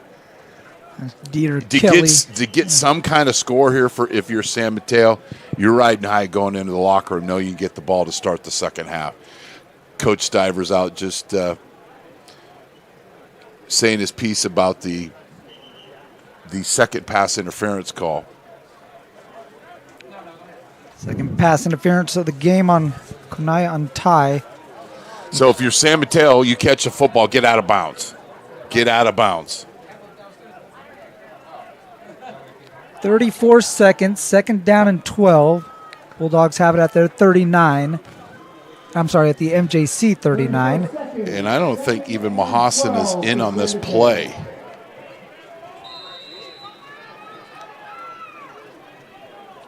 Stoddard from the gun being pressured, and that looked like could have been holding. Instead, they let it go. Stoddard's going to roll to the right, and now nearly caught by a member of the Pirates coaching staff as he had pressure on the edge by Jalen Booth, defensive lineman from Merced. You be the call. See if there's some jersey being yanked on that one. It's a good block there. Yeah, Let it go. If you make the effort to let go, that's half the battle. But Mahasan was in on the slot that time. But as soon as the Stoddard rolled to his right, you cut off that part of the field. They've been throwing so much right. I'm surprised they don't move Mahasan over to the other side of the flat or the slot. The slot left, but they go wide left. That one complete on the boundary. All right, so they bring on the field goal team. That one caught out there by KB Boone Nelson. Picks up about 6. About 51 yards. And if you're 50, and if you're Modesto, don't jump off sides because you won't want to make this a short. Give them another 5 yards. I don't know if Modesto's got everything set or they going to call the timeout here, and they do. You could just tell, having coached back in the day in the panic and the sideline. And sometimes the best thing is you got that timeout. That's why those timeouts are so valuable. Here you want to make sure that you've got your personnel and what your responsibilities are. Final timeout of the half taken by MJC. A little bit of getting yourselves ready, maybe even give Dieter Kelly a little extra time to think about this 50-yard field goal attempt coming up. And we did a game earlier the year where a long field goal attempt backfired in a block and a scoop and score. So when it's 51, you've got to kick it a little bit differently, obviously, than when you're at 40 yards. So everybody's got to protect inside out, and you're going to take a little extra time to get this up in the air. The freshman kicker, Dieter Kelly, out to kick this one away. Tashi Dorji, the punter, to hold. Pirate fans trying to make noise here. Snap is down, kick is up. And Dieter Kelly, bam, made it. 50-yarder just snuck over the upright. That is huge. If it was a 52-yarder, I don't know if it would have went, but credit San Mateo of really making some lemonade on this drive and be able to get points on the board. Yeah, went down. Huge kick here from 50. Had it at their own 25, and in a minute and 2 seconds, they were able to take it into Pirate territory and set up Dieter Kelly for a 50-yard field goal.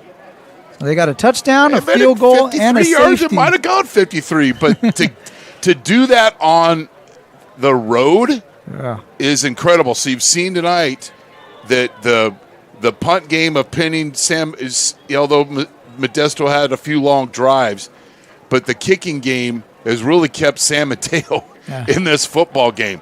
And we've said it several times. They get the ball to start the second half, so they're feeling pretty good about themselves. Yeah, I think both teams, right, can have probably positive feelings heading into the locker room here, which should set up for a awesome second half of play on NorCal Sports TV between these top-ranked teams in the state. CSM number 1, MJC number 6. But don't think, Modesto's not good. They're going to just come out here and take a knee. It's Rusty Stivers. No, I think they're going to take a knee. Rusty, I'll talk to you after the game. Rusty Stivers, former Hilmar Yellow Jacket, played his high school ball out there. Later went on to UC Davis. Actually coached at my alma mater, Riverbank High School. Yep. It was one of the least productive winning teams prior to Rusty Stivers coming in there, and he really turned that thing around. Well, he's a winner on and off the field, yes, and I've, they've been we're our first loyal partner with NorCal Sports TV, and then there's a rare negative play today for the Pirates, but boy, I am looking forward to the second half. You and me both. What a first half for MJC, 23-12. They lead it over to the College of San Mateo, who's fighting their way back into this ball game. Both teams heading into the locker room with a little momentum. Second half figures to be a barn burner here on NorCal Sports TV between the number 1 ranked Bulldogs of College of San Mateo and the 6th ranked Pirates of MJC, who lead 23-12 here on NorCal Sports TV.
MJC has the largest athletic program in Northern California with 21 sports being offered.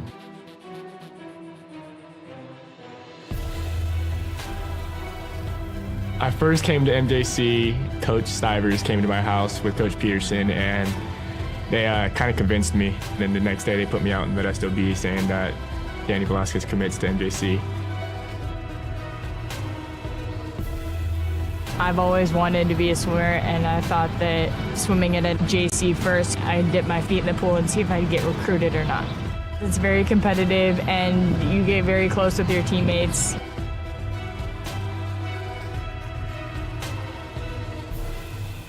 I've had athletes get their master's degrees, become doctors, chiropractors, lawyers, city council members. I think the best part of my job is getting phone calls from different types of employers that want to find out about some of the athletes that I've had in the past. Yeah, I was able to get a scholarship to Cal State Fullerton through academic success and athletic success here through teachers and coaching. It's like a family. I mean, we're always looking out for each other and always making sure, hey, what can I do for you? I got a student that needs this. Hey, I got somebody that needs this class, or I have this class open. What can we do for your athletes? I've seen MJC make a difference in the life of student athletes with the priority registration. If you're a high schooler and you want to come to MJC, you can expect great coaches, a great counselor, and great student success specialists to help you along the way. We're there from start to finish. Even when you go to transfer, we even assist you after transfer. The philosophy of our program is we're a student transfer program, so our job is to get the students in and get them out. We want the parents to know exactly what's going on and what we're trying to do from an academic to an athletic standpoint. We always end up winning. We always being productive. We're always at the end. And the results of MJC and all the athletics are second to none. From what we start with to what we end with are not the same students. They come here and they get faster, or they get stronger, or they're a better player or a better teammate or whatever it is. They all succeed. I always had dreams about playing college ball, and ending senior year without any offers to play big D1 ball, kind of heartbreaker. But I ended up grinding it out, hit the gym, made it happen, went to MJC, and got it done. I am signing with the Colorado University, go Buffaloes, got a full ride scholarship.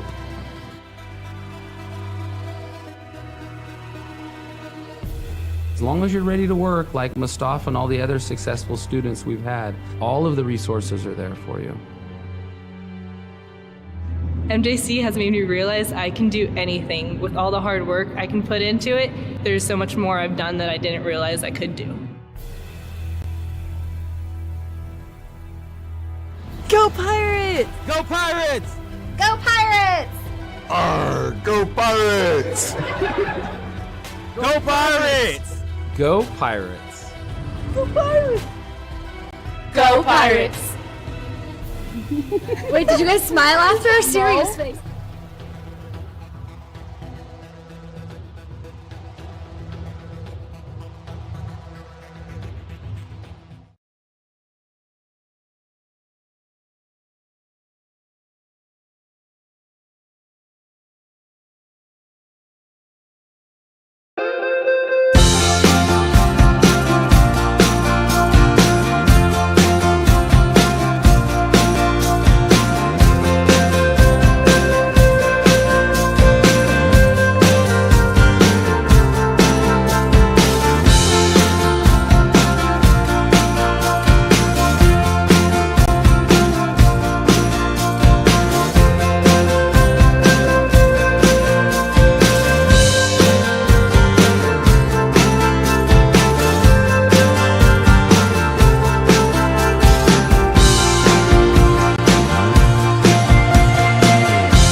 Jolly Washer Express, proud partners of Santa Rosa Junior College Athletics, is the fastest and most convenient car wash in town. If you want a clean car fast and free vacuums, come visit us today. And if you want the best deal in town, ask us about our unlimited wash club. Look for the Union 76 gas station on the corner of Coffee Lane and Piner Road in Santa Rosa. Jolly Washer Express, always at your service. Host Christy Martinelli, top-ranked realtor worldwide, and Daniel Olbrantz, mortgage industry leader, will give you the play-by-play tools to reach your real estate goals. Whether you're a first-time buyer, a seasoned investor, or just have a love for real estate, suit up. It's game time. Tune in to the Real Estate Play-by-Play podcast on Apple, Spotify, or Google.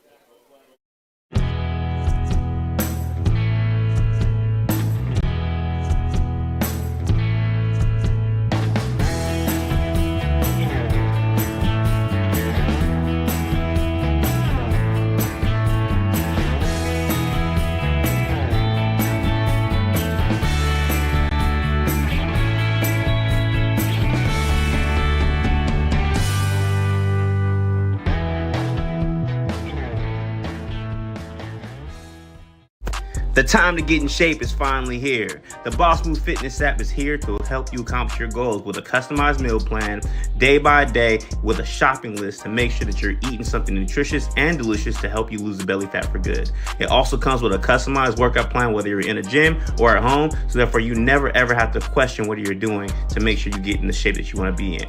Get started today at GetStartedAtBossMoveFitness.com to accomplish your goals in no time. Jolly Washer Express, proud partners of Santa Rosa Junior College Athletics, is the fastest and most convenient car wash in town. If you want a clean car fast and free vacuums, come visit us today. And if you want the best deal in town, ask us about our unlimited wash club. Look for the Union 76 gas station on the corner of Coffee Lane and Piner Road in Santa Rosa. Jolly Washer Express, always at your service. Host Christy Martinelli, top-ranked realtor worldwide, and Daniel Olbrantz, mortgage industry leader, will give you the play-by-play tools to reach your real estate goals. Whether you're a first-time buyer, a seasoned investor, or just have a love for real estate, suit up. It's game time. Tune in to the Real Estate Play-by-Play podcast on Apple, Spotify, or Google.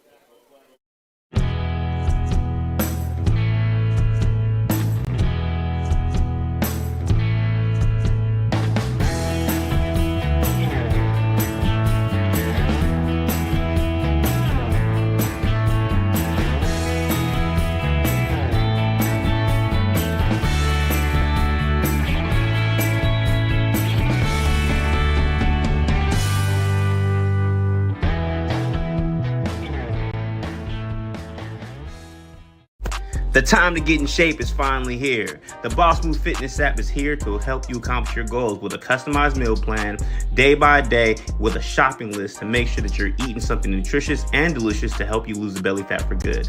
It also comes with a customized workout plan, whether you're in a gym or at home, so therefore you never ever have to question what you're doing to make sure you get in the shape that you want to be in. Get started today at GetStartedAtBossMoveFitness.com to accomplish your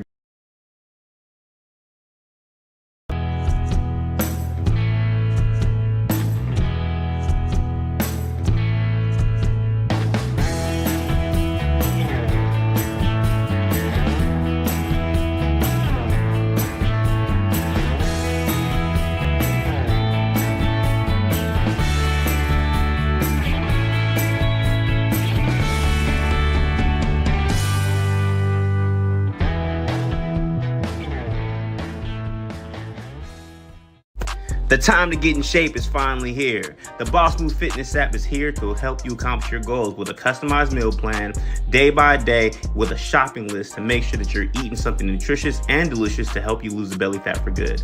It also comes with a customized workout plan, whether you're in a gym or at home, so therefore you never ever have to question what you're doing to make sure you get in the shape that you want to be in. Get started today at GetStartedAtBossMoveFitness.com to accomplish your goals in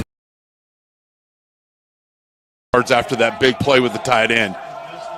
35-yarder here. Weber to snap, Gilbert to hold. Good hold. Kick is up and looking to the left, but able to stay inside the uprights. Versus, well, should I throw it? Should I run it? No, run it and move the chains. Here's Cologne going to run it on the left side. Bye-bye. Finds a seat, makes the cut, and he's going to the house. touchdown, Pirates. Lion Cologne, what a move. Because you're not going to make a habit of going 90-plus yards against this Bulldog defense. The special teams and defense of San Mateo picking up the offense, and now there you go. There's a block in There the you back go. of the end zone. There you go. And he's had some guys that we've enjoyed covering. For sure, and Weaver definitely sticking out like a sore thumb as he pulls it out of the pocket, looking for the end zone. Pass caught in the end zone. What a leaping play! Dogs with Lolo Mateo in the backfield with Connor Stoddard. First and goal from the 4-yard line. A couple tight ends, a couple receivers. They motion Mahasin and give it to Mateo. He walks into the end zone, virtually untouched defensively to match up. Weaver rolls to the right, looking for Stout deep down the field, makes the catch, slips a defender into the end zone. It's a Pirate touchdown. Joey Stout with a 30-yard touchdown reception from Luke.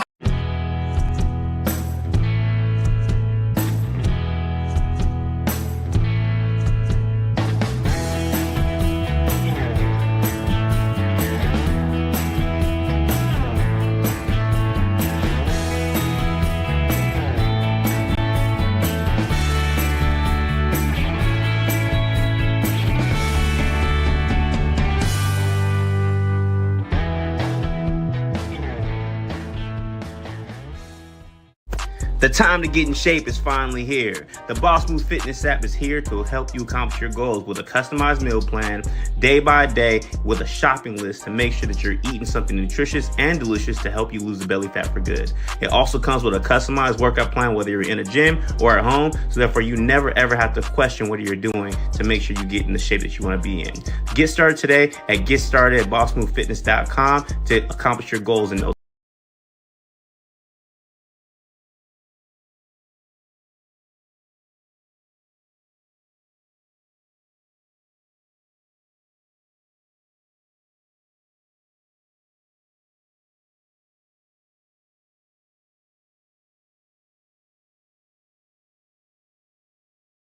to 12.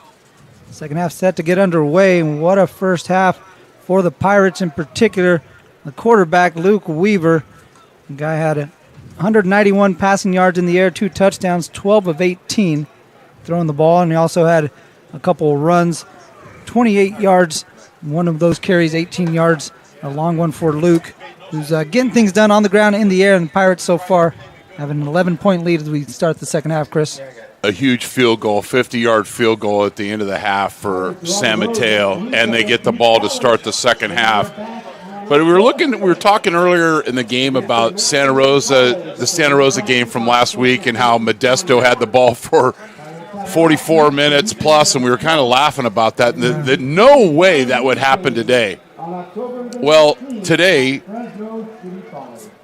Modesto has had the football for nearly 22 of the 30 minutes in the first half, and they're on pace to play keep away. Now, Rusty doesn't really worry about the time of possession, but he does worry about average per play. San Mateo's run 35 plays, 3.7 yards a play. Modesto, only 33 plays. But Mario, 8.5 a chunk. So there's the game in itself. Manuel Duran boots this one away. And this one caught by Mahasin at the 6-yard line, has a seam and sandwiched by a couple of Pirate defenders, but not till he's out past the 30-yard line, near the 35. Going to mark him at the 34. 29-yard return. Good field position once again. They've had good field position for most of the game. And Stoddard had a decent first half, but we were watching him in warm-ups. He's favoring that left shoulder. Time, the former Downey High School product. That was from Houston, California. Got themselves a pretty good quarterback as well. Out there in Houston, as the Bulldogs come out in the pistol. Looked like some early movement, and there comes the flag. Well, the early movement started with the defensive shift by the guys up front. And I'm sure Modesto's done it more than twice, but the 2 times that I actually noticed, it's caused problems for San Mateo. That little shift, and then your angle change. What do I do? And then I go a little early to think I get, and then it's a penalty. So now you're behind the chains. 5th penalty of the game for the Bulldogs will back them up 5 yards. 1st and 15 at the 29-yard line. MJC showing blitz off the edge. It's going to be a handoff. And there's Lolo Mataeli, who had himself a pretty good first half, getting a carry. Pick up about 7 yards on first down. Just a forward lane. I mean, the guys up front block man on end, and the guys that are supposed to stop or have or gap protectors are getting caught up into the wash. And as a defensive lineman, you don't want to get caught up in the wash. That's the wash of bodies that you just can't work through. 92 yards on the ground from Mataeli, who gets back to the line of scrimmage. A little safety blitz coming down into the box is Jalen Nichols. Watch him sneak into the top of your screen right there, coming through. Ooh. That is great anticipation by the defensive staff for Modesto. A little run blitz. DB out of Central Catholic High School, able to make the play at the line of scrimmage.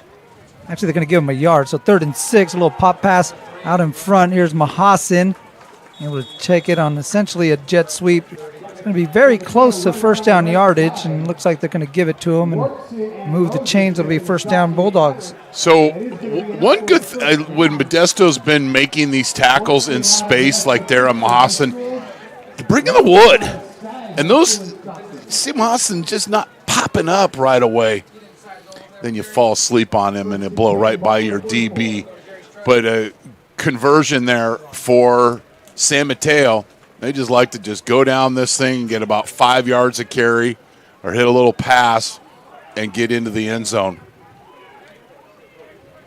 Stoddard on first down, high snap, brings it down. Look out. He tries to get rid of that one. That's grounding. There's no one in the vicinity. That's grounding. They're looking for Robert Berciaga. If this isn't, then I would be a vegetarian. Thank you. There it is. He was just waiting for the confirmation. Well, yeah, because I'm trying to go to Jocko's tomorrow night after the game. So it's a great call here by the Pirate defense. Little shift. And coming off the edge, you got to yell, look out with that type of that block or attempted block. And there is not a receiver in the vicinity at all. And so not only that, it's a loss of down. Yeah. It's going to bring up 2nd and 24 for the Bulldogs, who are going to go back to where they started this drive following the penalty, back at the 29-yard line. So if you're San Mateo, you pick up 10 yards here. You don't have to try to pick it up all in one chunk. You give it to the running back, John Stowers. Cuts it back towards the lower hash. Gets to about the 35-yard line. Mass substitution for this Pirate defense. Mm-hmm. Bringing in some fresh bodies here, but if you're a rusher, stay in, contain. It's 3rd and forever. If you get in a hurry and rush past the quarterback, you're going to give him a running lane. So you've got to stay at home. Don't try to be a hero. 3rd and 18. Pirates showing blitz. Stoddard looking to pass, backing up. Now gets a crossing pattern. Mahasin bobbled it and brought it in across the middle. That's not going to be anywhere close to a first down. Brought down by Jaden Moses, who gave a high five to the linesman after he put his head down. He parts the Red Sea here. Again, tackle in the open field. We got to get this. There you go.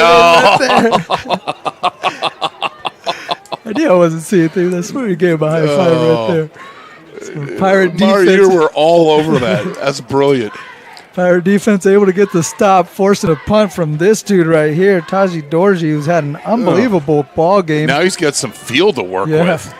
You got to catch this punt. Don't let it take a bounce. Ooh, in on that one was Joey Stout. Knocks down the punter. No flag. Hernandez going to field this one at the 12. Not much room along the sideline. Actually stepped on the sideline. You'll take that all day long. You caught the football. You're going to take over on your own 13-yard line.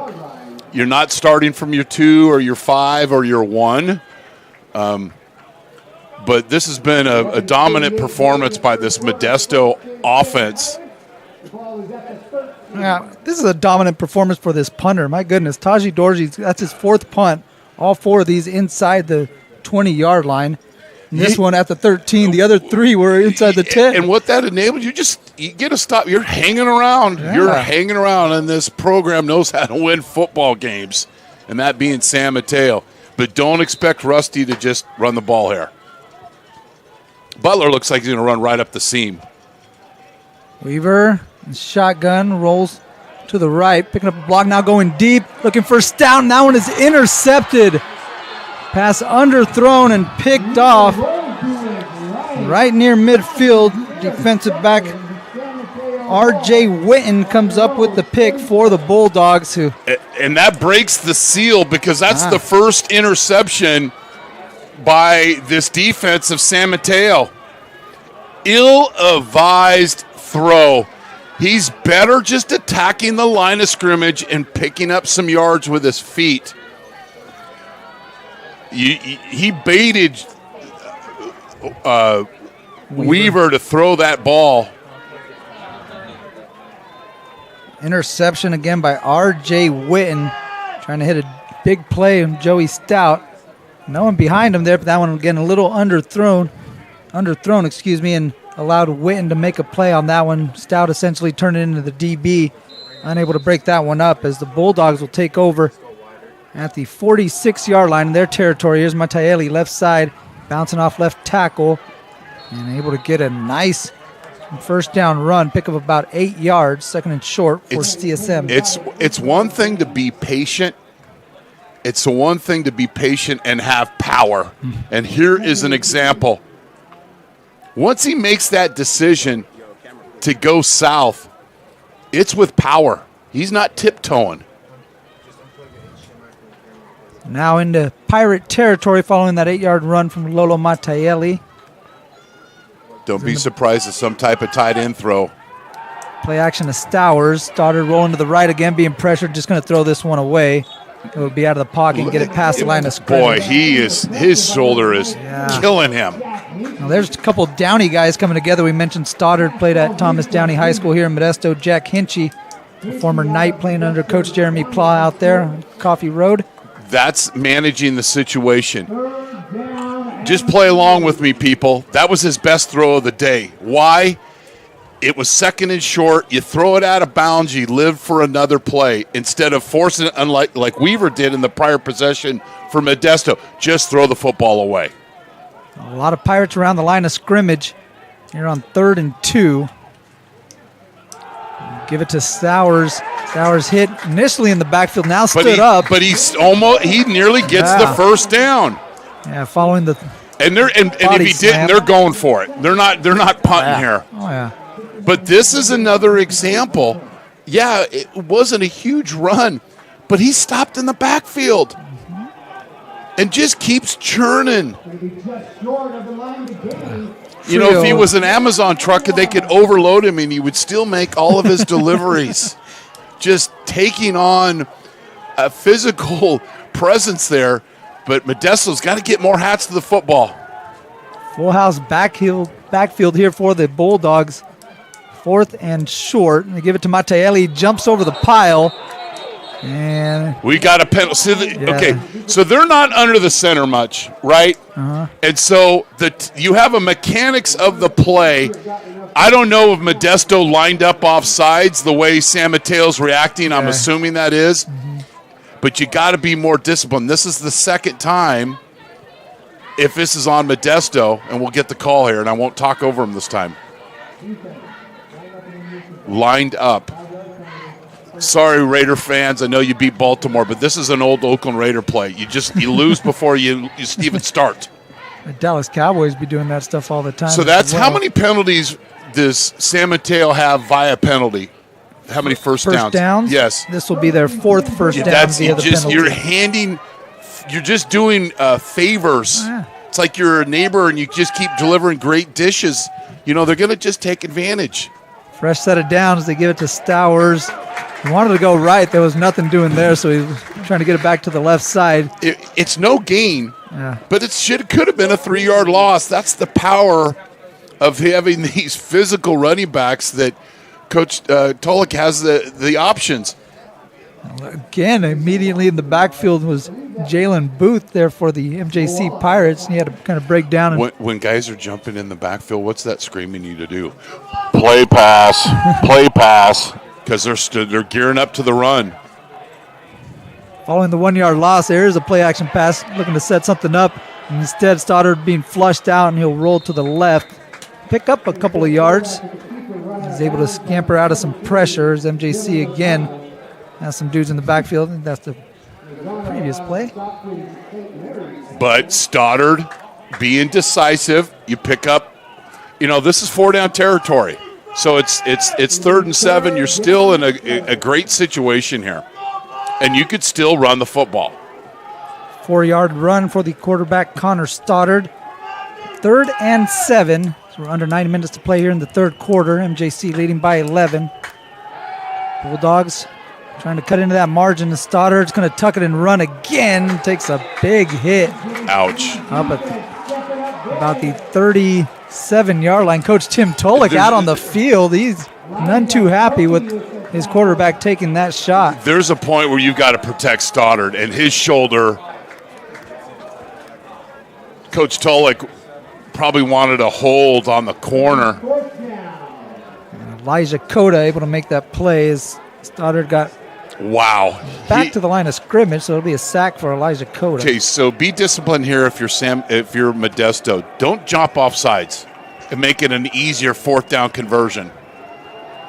Bulldogs picked up 1 4th down. That was 4th and 1. This one a little longer. 4th and 7 from the Pirate 37-yard line. They're 3 for 3 coming into this game, but there's a timeout. Just didn't have the timing wasn't there, and this is an important play in this game. So you get the timeout. Those are investments, and you see if you gain a little profit by using that timeout. Find out if it works when we come back on NorCal Sports TV. 4th and 7 for the Bulldogs coming up. So they're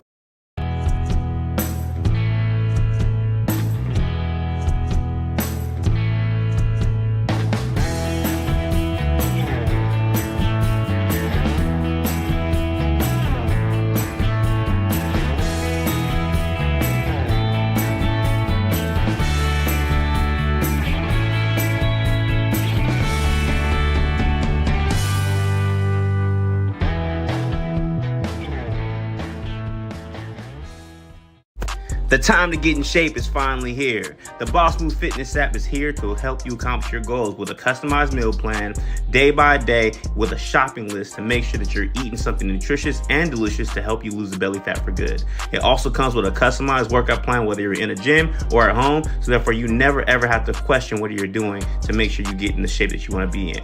Get started today at GetStartedAtBossMoveFitness.com. Welcome back. 4th and 7.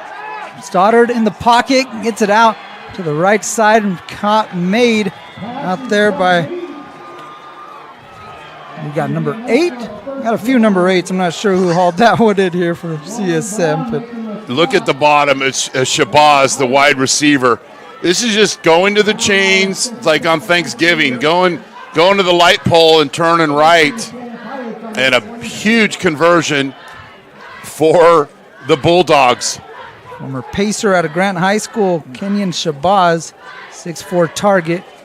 Stoddard is one tough cookie. I'll just leave that right there. Regardless of the outcome of this game, he's a tough kid. Hands off to Lolo Mattielli up the middle. Big seam for Mattielli, 1st down yardage. Tack on an extra one, 11-yard pickup. They're on 1st down for Lolo Mattielli as the Bulldogs now in the red zone, 1st and 10. From the 15. Well, you said an extra one. He's been getting an extra one every time he touches the football. He's turned TFLs, potential TFLs, into a 1-yard gain. This one, just that forward lean, and he's just chewing up yardage. Here he is again trying to wear on this MJC defense. He finds a gap. He's into the end zone untouched. 15-yard touchdown for Lolo Mattielli. Makes it 23-18 with a possible extra point or maybe a 2-point conversion coming up here for the CSM Bulldogs. Looks like they're going to go for 1, maybe. No, they got a lot of shifting in and out out Well, there. we're gonna go back to that play because you could either call it a takedown or a pancake block. It wasn't called, so it's a pancake block on that touchdown drive. But we'll wait for this 2-point attempt. From the 3-yard line, a 2-point attempt here for CSM. Try to get themselves within a field goal. It's not a beauty contest to winning football. It's just plain winning football. And this drive was all about going and taking momentum. But And CSN's going to have to take a timeout. They're not too happy about having to take their second timeout of the half already here. You better have a really good play in your pocketbook here because down to one timeout, but obviously, Captain Obvious, this is a very important conversion. Yeah. But you use this timeout, it better be a bang-bang play. And knowing that the winning football that San Mateo plays, I'm sure they've got something up their sleeve. Well, you mentioned Coach Tolik. All right, this isn't a beauty contest. No. And he's had a game plan, and he's sticking to it, and it's starting to pay. He's 55-8 in his career, right? He's 7th year as a head coach. National champ, right? 7th season, been there 8 years. We got COVID, and I got to go into that. But he has been at CSM since 1997. And I believe I actually saw him play at junior college. Palomar. They beat City College of San Francisco because City College had a looked like the game-winning touchdown and got a 15-yard celebration penalty, short the field, yada, yada, yada. Palomar got the win. I digress. 2-point conversion following the Lolo Mateo 15-yard touchdown run. They motion. And now Stoddard. It's a sneak. Over the it's left a sneak. side, and they sneak in. It's the tight end sneak. Yep. Simone Mappa leaking out on the left side and wide open for the 2-point conversion. You mentioned you might have a good play call. Yeah, a good play great call. play. So watch the tight end in line. He's going to delay a little bit. Delay. Got to show patience, and then the flow is going the other way, and the big fella gets a 2-point conversion. CSM coming out and getting a touchdown from Lolo Matayeli, his second touchdown of the ball game. He's now got 129 rushing yards on the game on 20 carries, so he's carrying a heavy load, and it's working right now for the Bulldogs, who have inched ever closer into this ball game. It's now 23-20. Big possession coming up here for MJC, who had been rolling through that first half. First possession in the second half was an INT for Luke Weaver out of the Pirates bounce back, Chris. And they've got to answer, Louis. So I want to go back. We're gonna watch the kickoff, but after the kickoff, we're gonna walk through the Y sneak. You'll see teams run it tomorrow in the NFL. Dorji kicks this one away. The left side. Stout's going to let that one go out of bounds. That's a problem right there. And the one miscue thus far in the kicking game for San Mateo comes after they cut the lead to 3.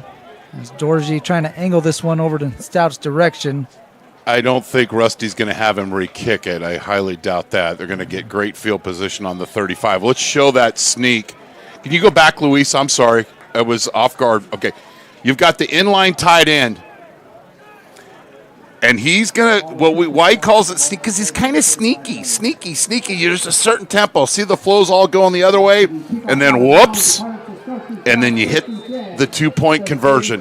So we talked about an investment. That's like my Apple stock. It's paid off. It's the other stocks haven't done so well. Right. But anyway, important drive for the Pirates. Following the kickoff penalty at the 35-yard line is where Weaver will hand off to Cologne. Ball pops out, but they're going to say he was down. He's down. But make sure we get a shot of the San Mateo bench. Yeah. Whistle was blown. The San Mateo bench was going crazy, trying to get them to jump on that football. You can see it right there. They're looking for the call out there, but again, they ruled that Lion Cologne hit the turf prior to it coming out. He was on his keister. But you know what? There's replay for us because it's why you're watching this game, but there's no replay in JC ball. So 5-yard pickup for Lion Cologne on first down. It'll be 2nd and 5.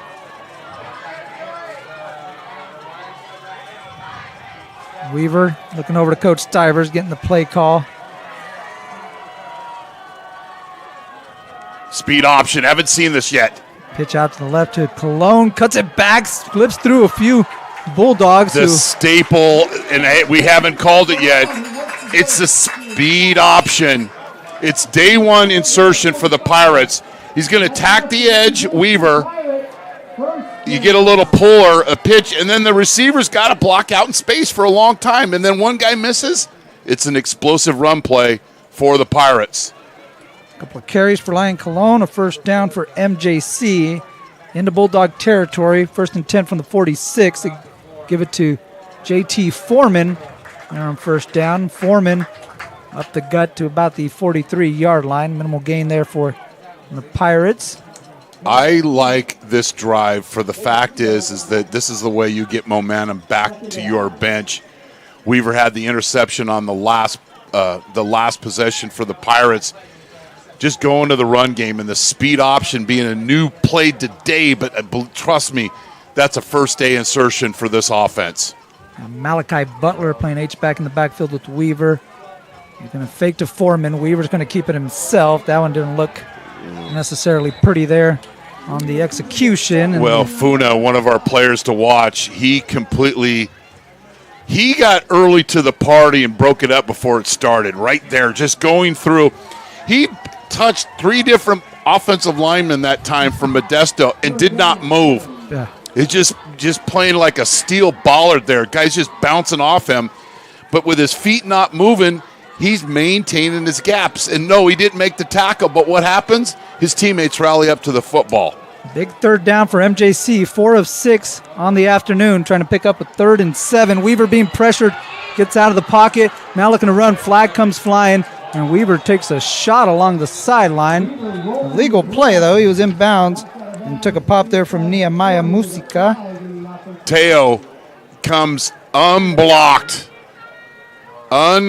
into the backfield, and then one of his teammates, Weaver's teammates, I believe, panics and grabs a jersey of San Mateo. So holding call as the official Brian Mickelson's got to check his reverb there on the mic. So holding call on MJC. The free rusher. Credit Weaver for trying to make a play out of that, but a late blitz by Teo nearly gets the sack, but he forces as good as a sack as it forces the hold. So from 3rd and 7, we go to 3rd and 17. Now back into their own territory. Weaver takes the shotgun snap. Pumps, keeps it down, not going to tuck and run again. Takes another big wallop just across midfield. Took a big shot. Holy cow. This is what happens when you run to the football and then you finish with violence, right? Bam, there. Yeah, that initial shot there by Trevin Watson was a good one. But that was not a good Musica, moment for the Weaver family right there. But that's what happens when a defensive lineman traces his steps and then a ball carrier cuts back inside. That one hurt. They blocked a punt earlier. Cole Gilbert back to kick this one away. Gets it off to Hassan That's not a good punt. Not a good punt. Go out of bounds. Yeah, trying to angle it. But it's going to be right at the 20. So essentially a touchback as the Bulldogs will take over at the 20-yard line. 27-yard punt. Yeah. But most importantly, you turn the ball over, get the ball back into the San Mateo's offense. And they haven't been explosive at all. But they have certainly.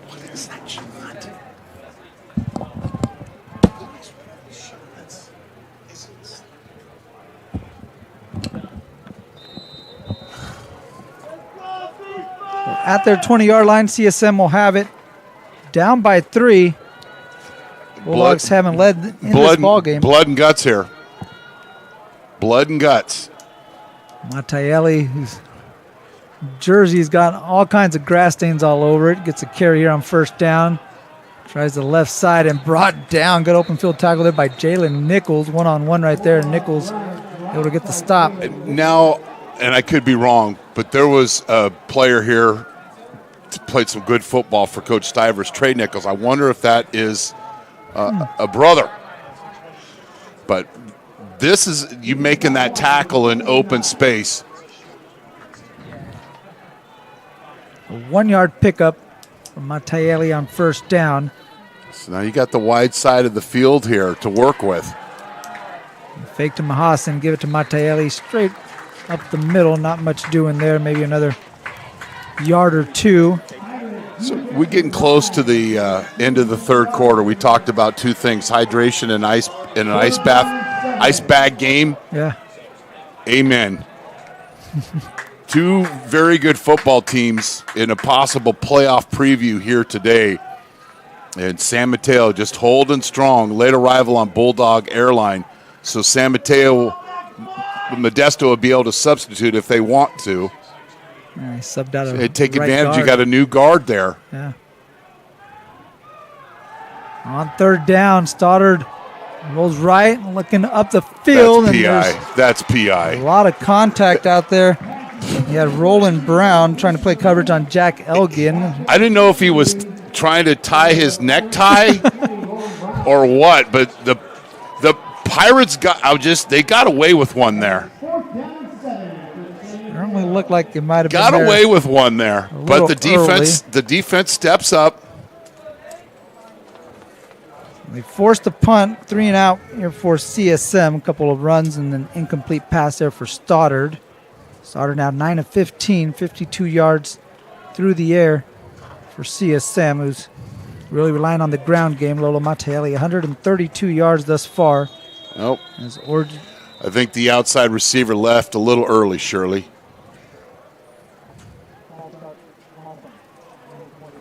That's Hassan Miller. So if deer season starts the 22nd, you can't jump in and start deer hunting on the 21st, and that's exactly what happened. So that'll going to go back another 5 yards. If you are Modesto, you've got to catch this football. Hernandez has got to come up and catch this football. I think he's given a little too much, and I could be wrong. I'll just won't say anything. Dorsey boots this one away. It's short.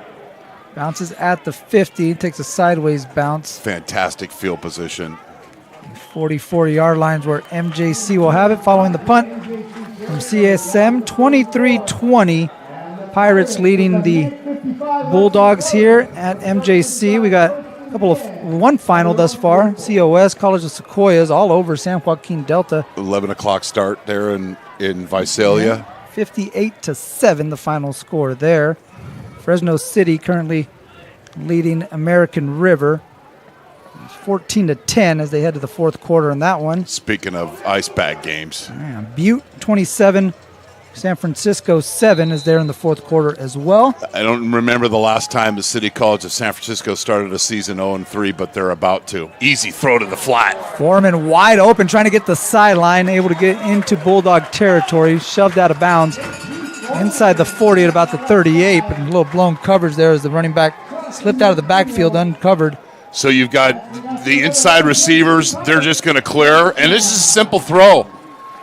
And you turn and immediately get upfield. I would think Coach Stivers would like to speed up this tempo a little bit here. Put the Bulldogs on their heels a little bit. Got to kick that NASCAR offense into full throttle as they give it to Foreman again. Patient behind his blockers, able to find some space. Yeah. Using those bodyguards up front to clear some room. And Foreman a good carry there on first down. Mario, great description, patience. You don't even talk through it, patience.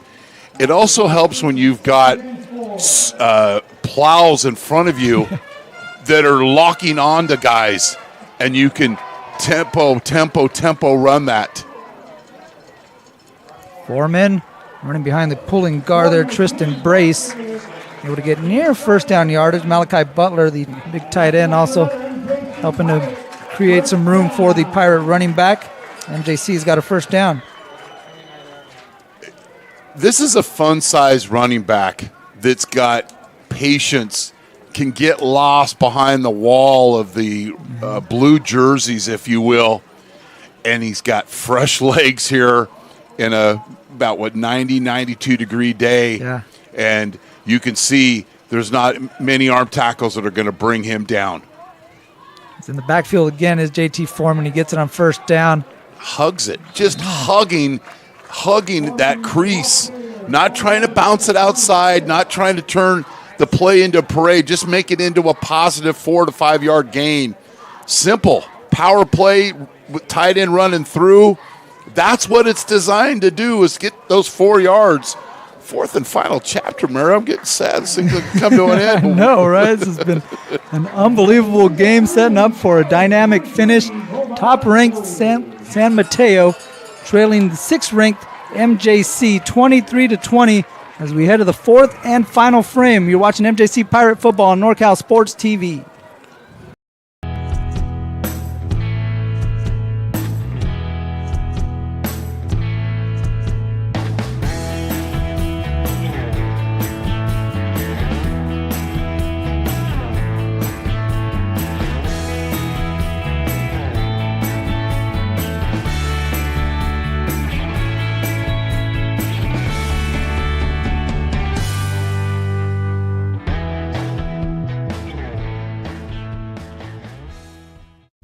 The time to get in shape is finally here. The Boss Move Fitness app is here to help you accomplish your goals with a customized meal plan, day by day, with a shopping list to make sure that you're eating something nutritious and delicious to help you lose the belly fat for good. It also comes with a customized workout plan, whether you're in a gym or at home, so therefore you never ever have to question what you're doing to make sure you get in the shape that you want to be in.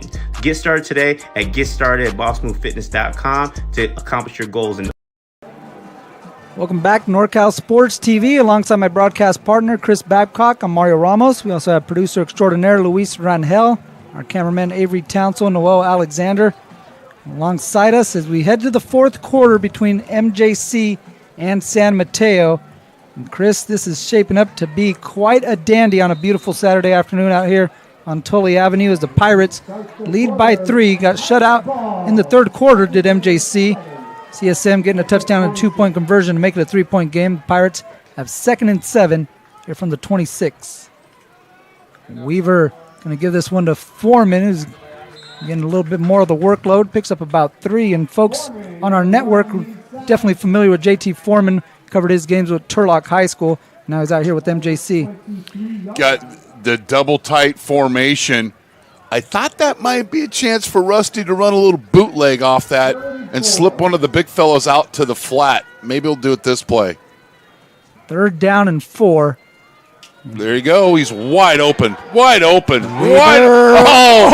Saw the end zone, but slipped down, and he's pounding the grass because he had pay dirt in front of him. Well, lost his foot, and he'll take the first down nonetheless. So Rusty's like a Hitchcock movie. There's a purpose in everything, and the purpose of showing that formation on that previous play is to get the tight end who's tackled by the television number. And there's nowhere in that roster can we give a statistic to the tackle to the television number. That's exactly what happened. It would be 1st and goal, MJC at the 8-yard line. As Weaver marking out the snap count. Now going to look over to Coach Stivers. They bring the Stout in motion, give it to him on the jet sweep, trying the right side, looking to cut it upfield, but not much space there for Joey Stout. Maybe about half a yard. I don't know how this wasn't a delay of game because I looked up to the play clock and it was 0, and then I came back down to the official and didn't see that. So they're maximizing that play clock. You and the College of San Mateo coaching staff both saw the same thing as they're all over the official there on their sideline. I wouldn't be surprised another tight end pass here. Here's 2nd down and 8. Foreman makes a cut and gets close to the goal line. He's going to be a couple yards short. What goes on in that box? We call the box in between the tackles. It's not a beauty contest, people. Watch the big fellas battle each other, play after play. Man on man, there's a block. I mean, just getting grimy. And credit Modesto today. When things have got grimy, they've answered. Yeah. The big fellas up front, Colin Speed, Remy Serrano, Dylan Golseth, Bryson McMichael, Tristan Brace. Trying to usher running back Foreman into the end zone. He gets it here on third down. Makes a cut. It runs into a big white San Mateo wall right there as the Bulldogs able to hold stout at the goal line. Actually, it would be a loss of yards for Foreman. There's 11 defenders and 9 of them around the football. Just count them real quick. There's 2 guys peripheral in the end zone, but the rest of them are at the football. I think Rusty's going to let this. Well, the play clock's reading 0, but they're going to reset that. Yeah. So they get the substitution here. Well, no, the play clock should be already started. Yeah, that's what San Mateo's asking why it's sitting there. There it is. I think. So MJC's going to go for it here on 4th and 3. A big play call. Leading 23-20. Trying to make it a 2-score game. They could punch it in. Weaver, corner, stout, back of the end zone. Can't haul in the one-handed catch. And that's going to be a turnover on downs for MJC. A big stop for the College of San Mateo Bulldogs. They're going to have 97 yards to try to go to get their first lead of the ball game. This is a money down, and Weaver's got to throw this ball to the corner. He's got to throw it to the corner. He throws it behind the intended receiver. Yeah, you run out of space there in the back of the end zone. He had a lot of space there towards the corner to your point there, but it comes up incomplete as the Pirates turn it over on downs. If there is a definition of bend but don't break defense, it was that last possession for Modesto. And credit this San Mateo defense of hanging in there. Now the Pirate defense trying to come up and get a stop here against the Bulldogs as Mahasin was hit in the backfield. Picked up maybe about a yard, but his momentum definitely thwarted there. Doesn't quite finish like the 2 running backs do. You know, it's a little bit trying to get a little change of pace. Maybe he breaks a seam. But more and more blue jerseys are creeping into the box because San Mateo has yet to really throw the football downfield at all today. 11 minutes left to play. In the top-ranked Bulldogs of San Mateo, 6th-ranked Pirates. Stoddard, give it to Mattielli, bounces it right. There's the forward lane. Dragging defenders across the 10-yard line to the 12. And we'll bring up 3rd down and a couple here for the Bulldogs. A down and distance that they feel pretty comfortable in here in this ball game. I'm just tired watching him, get up. He's got to be close to 150 yards. And 132 prior to that carry. I think picked up about 5-6 on that one, so he's nearing 140. We'll wait for the stats to update. He gets it again on 3rd down. Now this time, no extra yardage after first contact. Hit right back at the line of scrimmage. The Pirate defense coming up with a big stop as they force the punting unit from San Mateo out on the field. Deep in their own territory, a little too much time on the clock for Tim Tolick to think about going for this one. It's been pretty comfortable for the punter, but now you're going to catch this ball in your own end zone.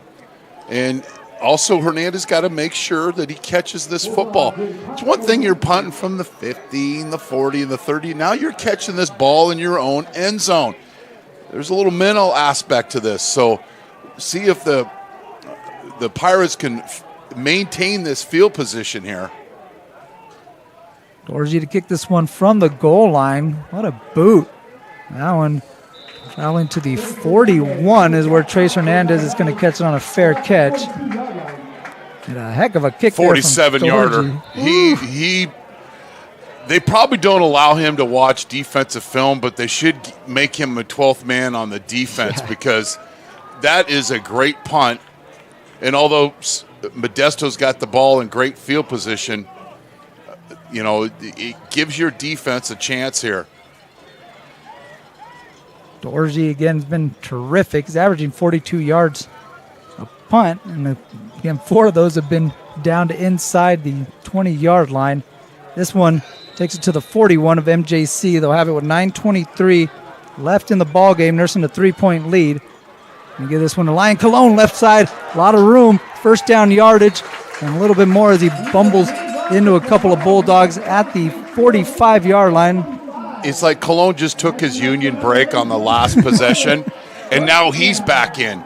So when you've got multiple players, and we've seen it with San Mateo today, when you've got multiple players that can tote the rock and not miss any timing at all, that just really makes this offense go. So those plays early in the game that weren't working for the Pirates are working in the later part of the ball game. A 15-yard pickup for Cologne. They give it to Foreman here on the next carry. Foreman tries to cut it back up the middle. Minimal gain there for JT Foreman. Second down and 9, maybe 8 here for MJC. Oh, they've got the helmet came off. That's why they stopped the clock. So if you're San Mateo, you got to stay true to your reads here, because it's 2nd and 9, and I know Modesto's churning up the running game, but when you start thinking that they're going to be a one-way team and just run the football, that's when the Linda Rodstad Blue Bayou coverage comes in, and they hit you for a big score. Speed option. Snap. Weaver running the option with Cologne, right side. Makes a cut, and then that's like a pass play. Tackled at the 37, 38-yard line. And bring up 3rd and medium for MJC. Speed option. You just attack the defensive end, and you hope that your receivers block, that they don't hold, and you pick up a solid gain. This is 4-down territory, and they're going to drain that play clock as much as they can, but yet stay with the tempo of their offense. 3rd down and 4 for MJC. San Mateo making some changes along the defensive front. Weaver. Got him. Looking left side for Vink. Ball's up in the air and underthrown. And Vink unable to come back and make a play on the ball. And Pirate fans were looking for some laundry, but we got some good coverage out there from San Mateo. So what do we talk about being true to your keys? Because if your head's in the backfield, this is a touchdown. Yeah. Oh, my goodness. We got to get a better shot than that. JoJo Flood on the coverage there with Trent Vink.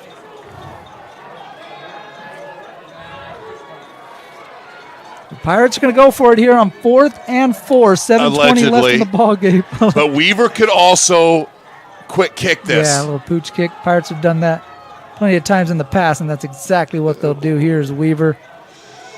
Puts this one at the 5-yard line, taking beautiful. a bounce. That's beautiful. Now downed out there by Joey Stout inside the 5. And Luke Weaver doing his best Taji Dorji impersonation. So when you apply to be a quarterback here at Modesto, there's running ability, responsibilities. There's passing responsibilities, but at the bottom of the resume, can you punt? And it's always, you have to X that, because if you don't, you're probably not going to play. How many years we've been covering and noticing that.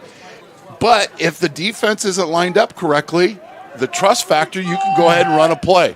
Well, the actual punter is their backup quarterback, Cole Gilbert. Yes. So, yeah, he checked that box as well. So, although talking to Coach Stivers before the game, this is the first time in the 50 games I've done of his that he didn't have any trickeration in the treasure chest. There's Mattielli. Gets the carry as he comes out of his own end zone.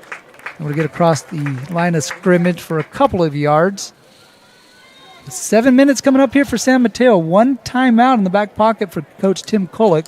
Feels like a big drive right here for the Bulldogs. Yeah, you got a lot of blue jerseys that are creeping up. This might be the time to either try to get a crossing route with your tight end or take a shot upstairs, because everybody's peeking in the backfield. And although they still have 2 deep safeties, see the safeties creeping up. Now they're going to a cover 3.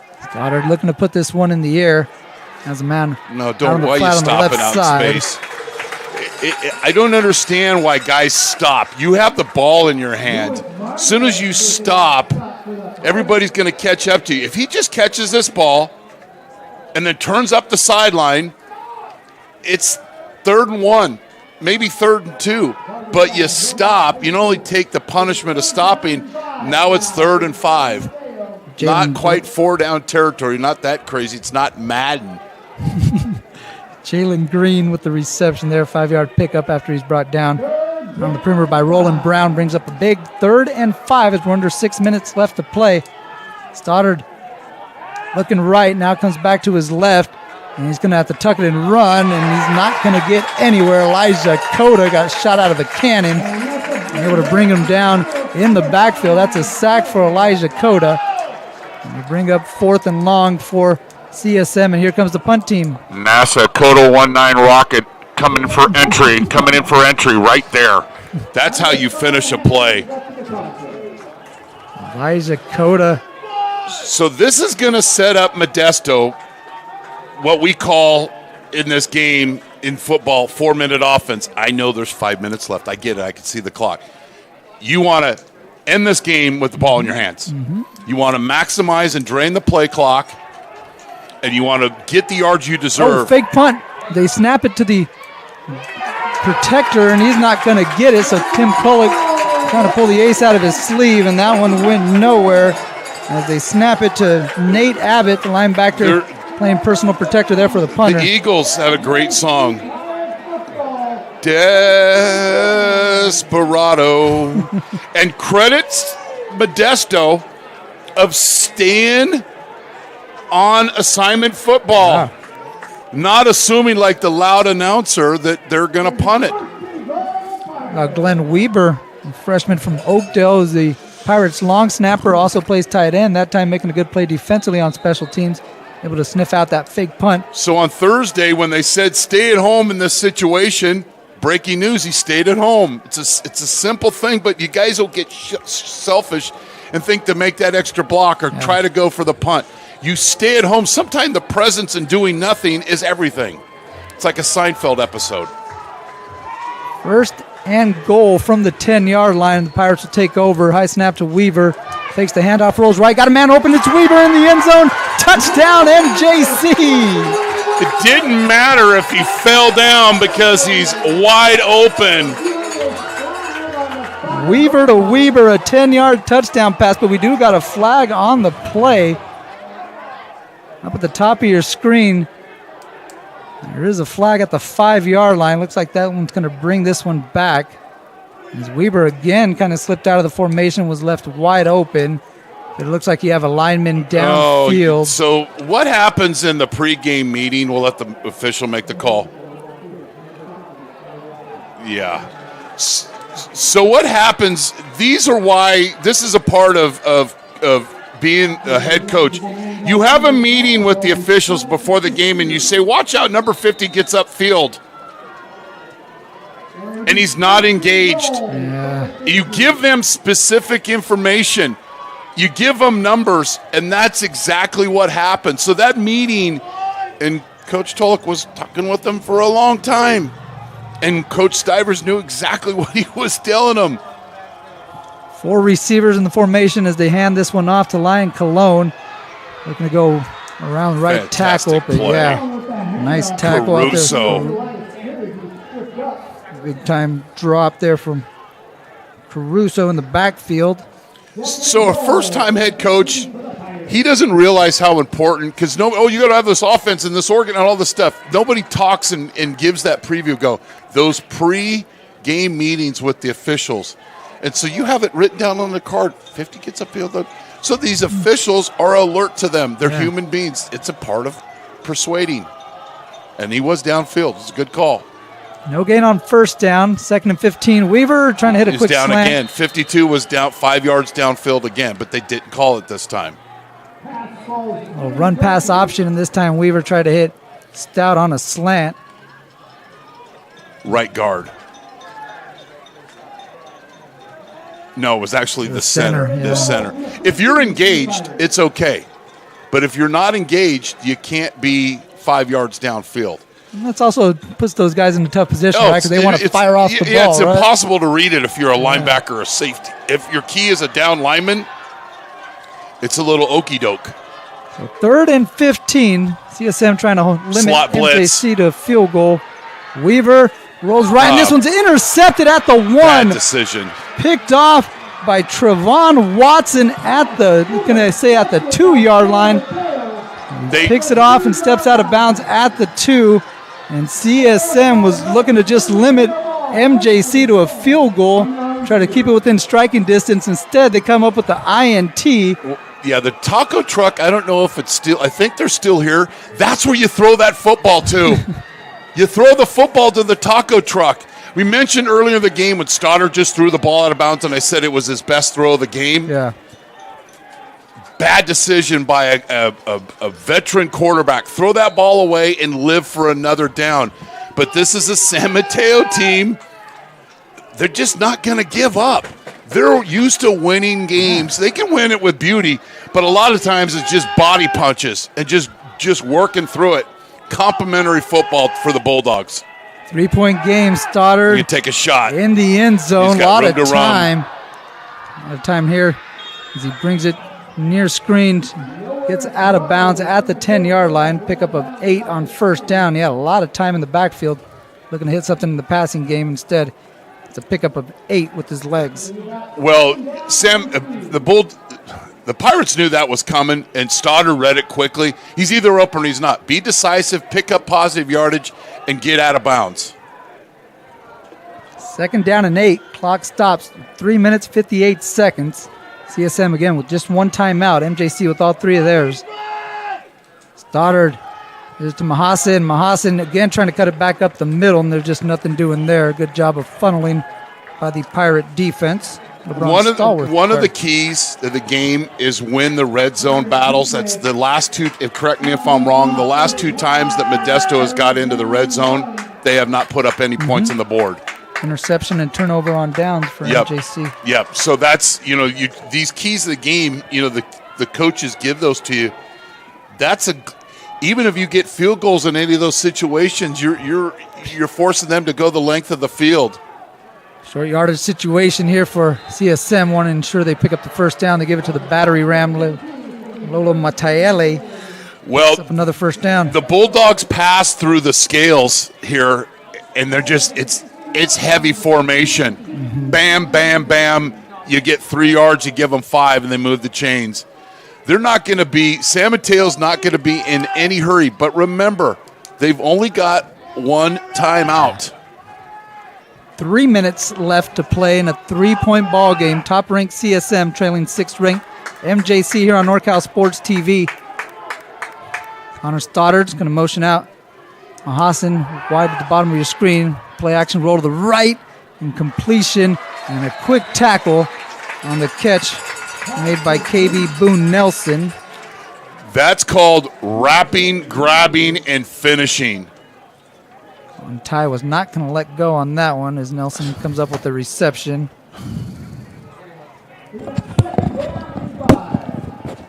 Avery, you got to widen out. 2:22 left to play. And 2nd and 5. Stoddard into the huddle. Again, CSM. Only 1 timeout. I don't know why the play clock isn't running. Clock's running. Trying to get the snap off before the 2-minute warning. They do so. Stoddard under heavy pressure, trying to set up a screen, but that one didn't have the time 64 is 7 yards downfield. That ball's not thrown behind the line of scrimmage. This easily could have been a legal man downfield. That's a missed call by the officials. If you're going to call the illegal man downfield on Modesto, you need to call it there on San Mateo. 2 guys downfield. It's one thing if the ball's thrown behind the line of scrimmage. It wasn't. We got 2 minutes left. It'll be 3rd down and 6 for San Mateo.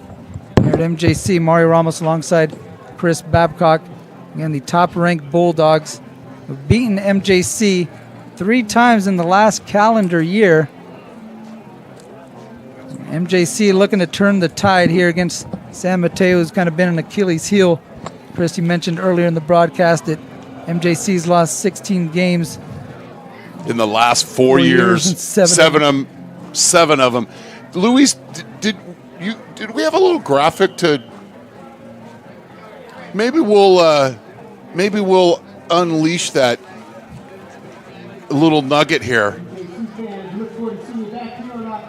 So still a lot of time. there's the kryptonite. And 7 of those 16 losses have come to San Mateo. And a lot of those, and some of those ended the season. So this is the third time these teams have played in 351 days. And JC with the three-point lead. Stoddard, quick pass down the right side and a one-handed diving attempt. Almost had a chance there. That was KB Boone Nelson trying to make the highlight reel play that would have extended the drive or kept the chains moving there for CSM. They'll have a fourth down opportunity to extend this drive here coming up. There's 3 Modesto defenders there. You've got players underneath, player up top. Somehow I would think Mahasan would be involved here in some type of little shallow cross. Maybe get a rub with the tight end. 4th down and 5. Game on the line, and Stoddard takes a big shot. A sack fumble. Look out. That was Jesus Aguilar coming off the edge with the game-wrecking play. It might have just sealed the deal for the Pirates. And Stoddard is down. But there is a clock that goes on in a quarterback's head, but you can hear the Jaws thing. Bum, bum, bum, bum, bum, bum. Bomb, bomb. And you know what he did, Mario? He got his head to the side. He didn't hit him underneath the chin. And this is a player in Stoddard that's been getting hit all game long. And that one might have just been a little bit too much. It's a clean hit, though. It's not a target. Yeah, and he moved his head to the side. I don't know if we have another shot of that, but, you know, he's going full speed and making sure that he's not hitting him underneath the chin. He hit him in the shoulder, and that's a chicken strip and a turnover for the Pirates. 3rd sack of the game for MJC. This one comes from Jesus Aguilar to end the CSM drive. They went for it there on 4th and 5. So, you know, we prepare for these games. We look at some things. One of them is sack ratio. Coming into this game, the Pirates had 7 more sacks than they had given up, right? And we've seen that today. But these teams they're probably going to play each other sometime, right? Again. But Stoddard, give him credit for hanging in there. But this was the one that broke the camel's back. Yeah, you mentioned these teams might face each other again. They've played in the last couple playoffs. And MJC, like you saw that graphic, right? The Bulldogs have been the kryptonite. But this could give them an advantage. And if they do see each other again, maybe it'll be out here at Modesto. You've got one timeout. I'm sorry, Rusty. Don't throw the football. No. Don't throw the football. Run the football here. Can only stop it once. 1:52 left to play. Pirates taking over at their 15-yard line. They put it in the belly of Lion Cologne. He's brought down a yard behind the line of scrimmage, so a loss of 1. And there's San Mateo's final timeout. Pretty close to drain this clock if they don't score. But amazing turn of events, and especially with this defense of Modesto. How many strip sacks do they have today? Is that the 3rd one? Yeah. Wow. 3rd one of the ball game. 3 sacks for MJC, and they've knocked the ball out of the quarterback Connor Stoddard's hands. He's getting a rude homecoming. We mentioned he played high school football at Downey High School, and he's been beat up there in the backfield. The Pirate pass rushers getting after him. I don't know the last time Modesto's won a football game when they got shut out in the second half. Yeah. Now, obviously, they could score here, but they put up their 23 points, and the San Mateo defense has goose-egged them. Mm-hmm. And it's not like they're getting the ball and having to drive. They're getting great field position, but what's our time of possession? I'm sure it's heavily favored towards Modesto, as it has been all game. They had that one drive. Yeah, 40-minute boy. 40 minutes to 24 and 15 for CSM. And Rusty, I don't care about time of possession. Yeah, right. Minute 46. And a handoff to Cologne. And got a nice gap and able to pick up positive yardage. So they got to snap this ball with 59 seconds left. So Cologne going to step out and ask JT Foreman to sub in for him here on 3rd down and 5. Clock ticking as we're under a minute 30 left to play. Weaver getting the play call from Coach Stivers and walking his way over to the huddle and in no hurry. Conference championships, all those things are great. Sending out players on scholarships, that is great. But getting over this hump is something that Modesto is been battling, and that's the ball game. Yeah, Foreman able to take it inside the 5-yard line, picks up a first down for MJC, who's going to victory formation. Yep. They understand what's going on out here at MJC as the fans. Great crowd today, yeah. And 2 really good football teams. Well-coached football teams. My goodness. And although it wasn't a thing of beauty for the San Mateo offense today, you can see what you can do with special teams and a little defense. How about for Coach Stivers, right? Going to look at his squad, trying to battle through some adversity and come up with a big victory. We've seen them win a couple of shootouts here. This time, able to win a slugfest against the top-ranked team in the state. MJC 6th ranked defeats College of San Mateo by a final score of 23-20. You like to have, it's like a buffet. You like to have a variety of choices. Well, the season is like that. Winning games in different ways, right? Yeah. So you had 2 fairly easy games, and then today, you're starting real well. You got the 23 points. You think, I'm going to put a 40 burger up on San Mateo. Not so fast. Mm-hmm. And then lessons learned in winning. Where do they've got to be better? They got to be better in the red zone. And manage those situations. So when you go up against a Fresno City College team, that you have those answers. But boy, what a football game, and it's going to take a while for both of these teams to recover. Yeah, for San Mateo, though, like you mentioned, right, a little time to recover, but you can't count these guys out. Obviously, they take a loss here, but they're going to be a force to be reckoned with down the certainly. Stretch like they have been consistently under Coach Tim Tullett. They're a young team, as we mentioned. If they're vulnerable, and I don't want to use that word about San Mateo, much respect for their program, but if you're going to get them, you get them early. Mm-hmm. And some of the highlights, and this was a big play that got kind of San Mateo's feet underneath them. And then they made the adjustment. The guy that's closing the door, let's get another door closer, because it didn't work out. What a ball game. Big-time ball game. The MJC Pirates pick up the win here against College of San Mateo, 23-20. A game that started out with some offensive fireworks turned into a defensive battle as the Pirates were able to come out on top as the 6th-ranked team in the state defeats the top-ranked team here on NorCal Sports TV by a final score of 23-20 for MJC. Next week they'll hit the road up to face another good squad. Yeah, Butte College, who's putting it on San Francisco, 30-14. They're under 2 minutes left to play. You mentioned Fresno City, the squad in the Valley Conference along with MJC, 4-0. Fresno City after defeating American River, 14-10. Again, MJC picking up the 23-20 victory over the top-ranked College of San Mateo Bulldogs. Kind of been the kryptonite, like we mentioned earlier. I don't think they're no kinda.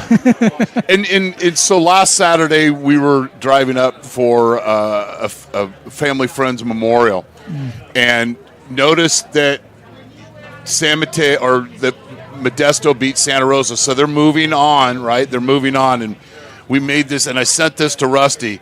The overall domination and he knew this. San Mateo has shown, outscoring them 251-72, including 2 shutouts, 7 losses in a row to them. And what Coach Stivers will do, he'll make sure they don't get too high on themselves, right?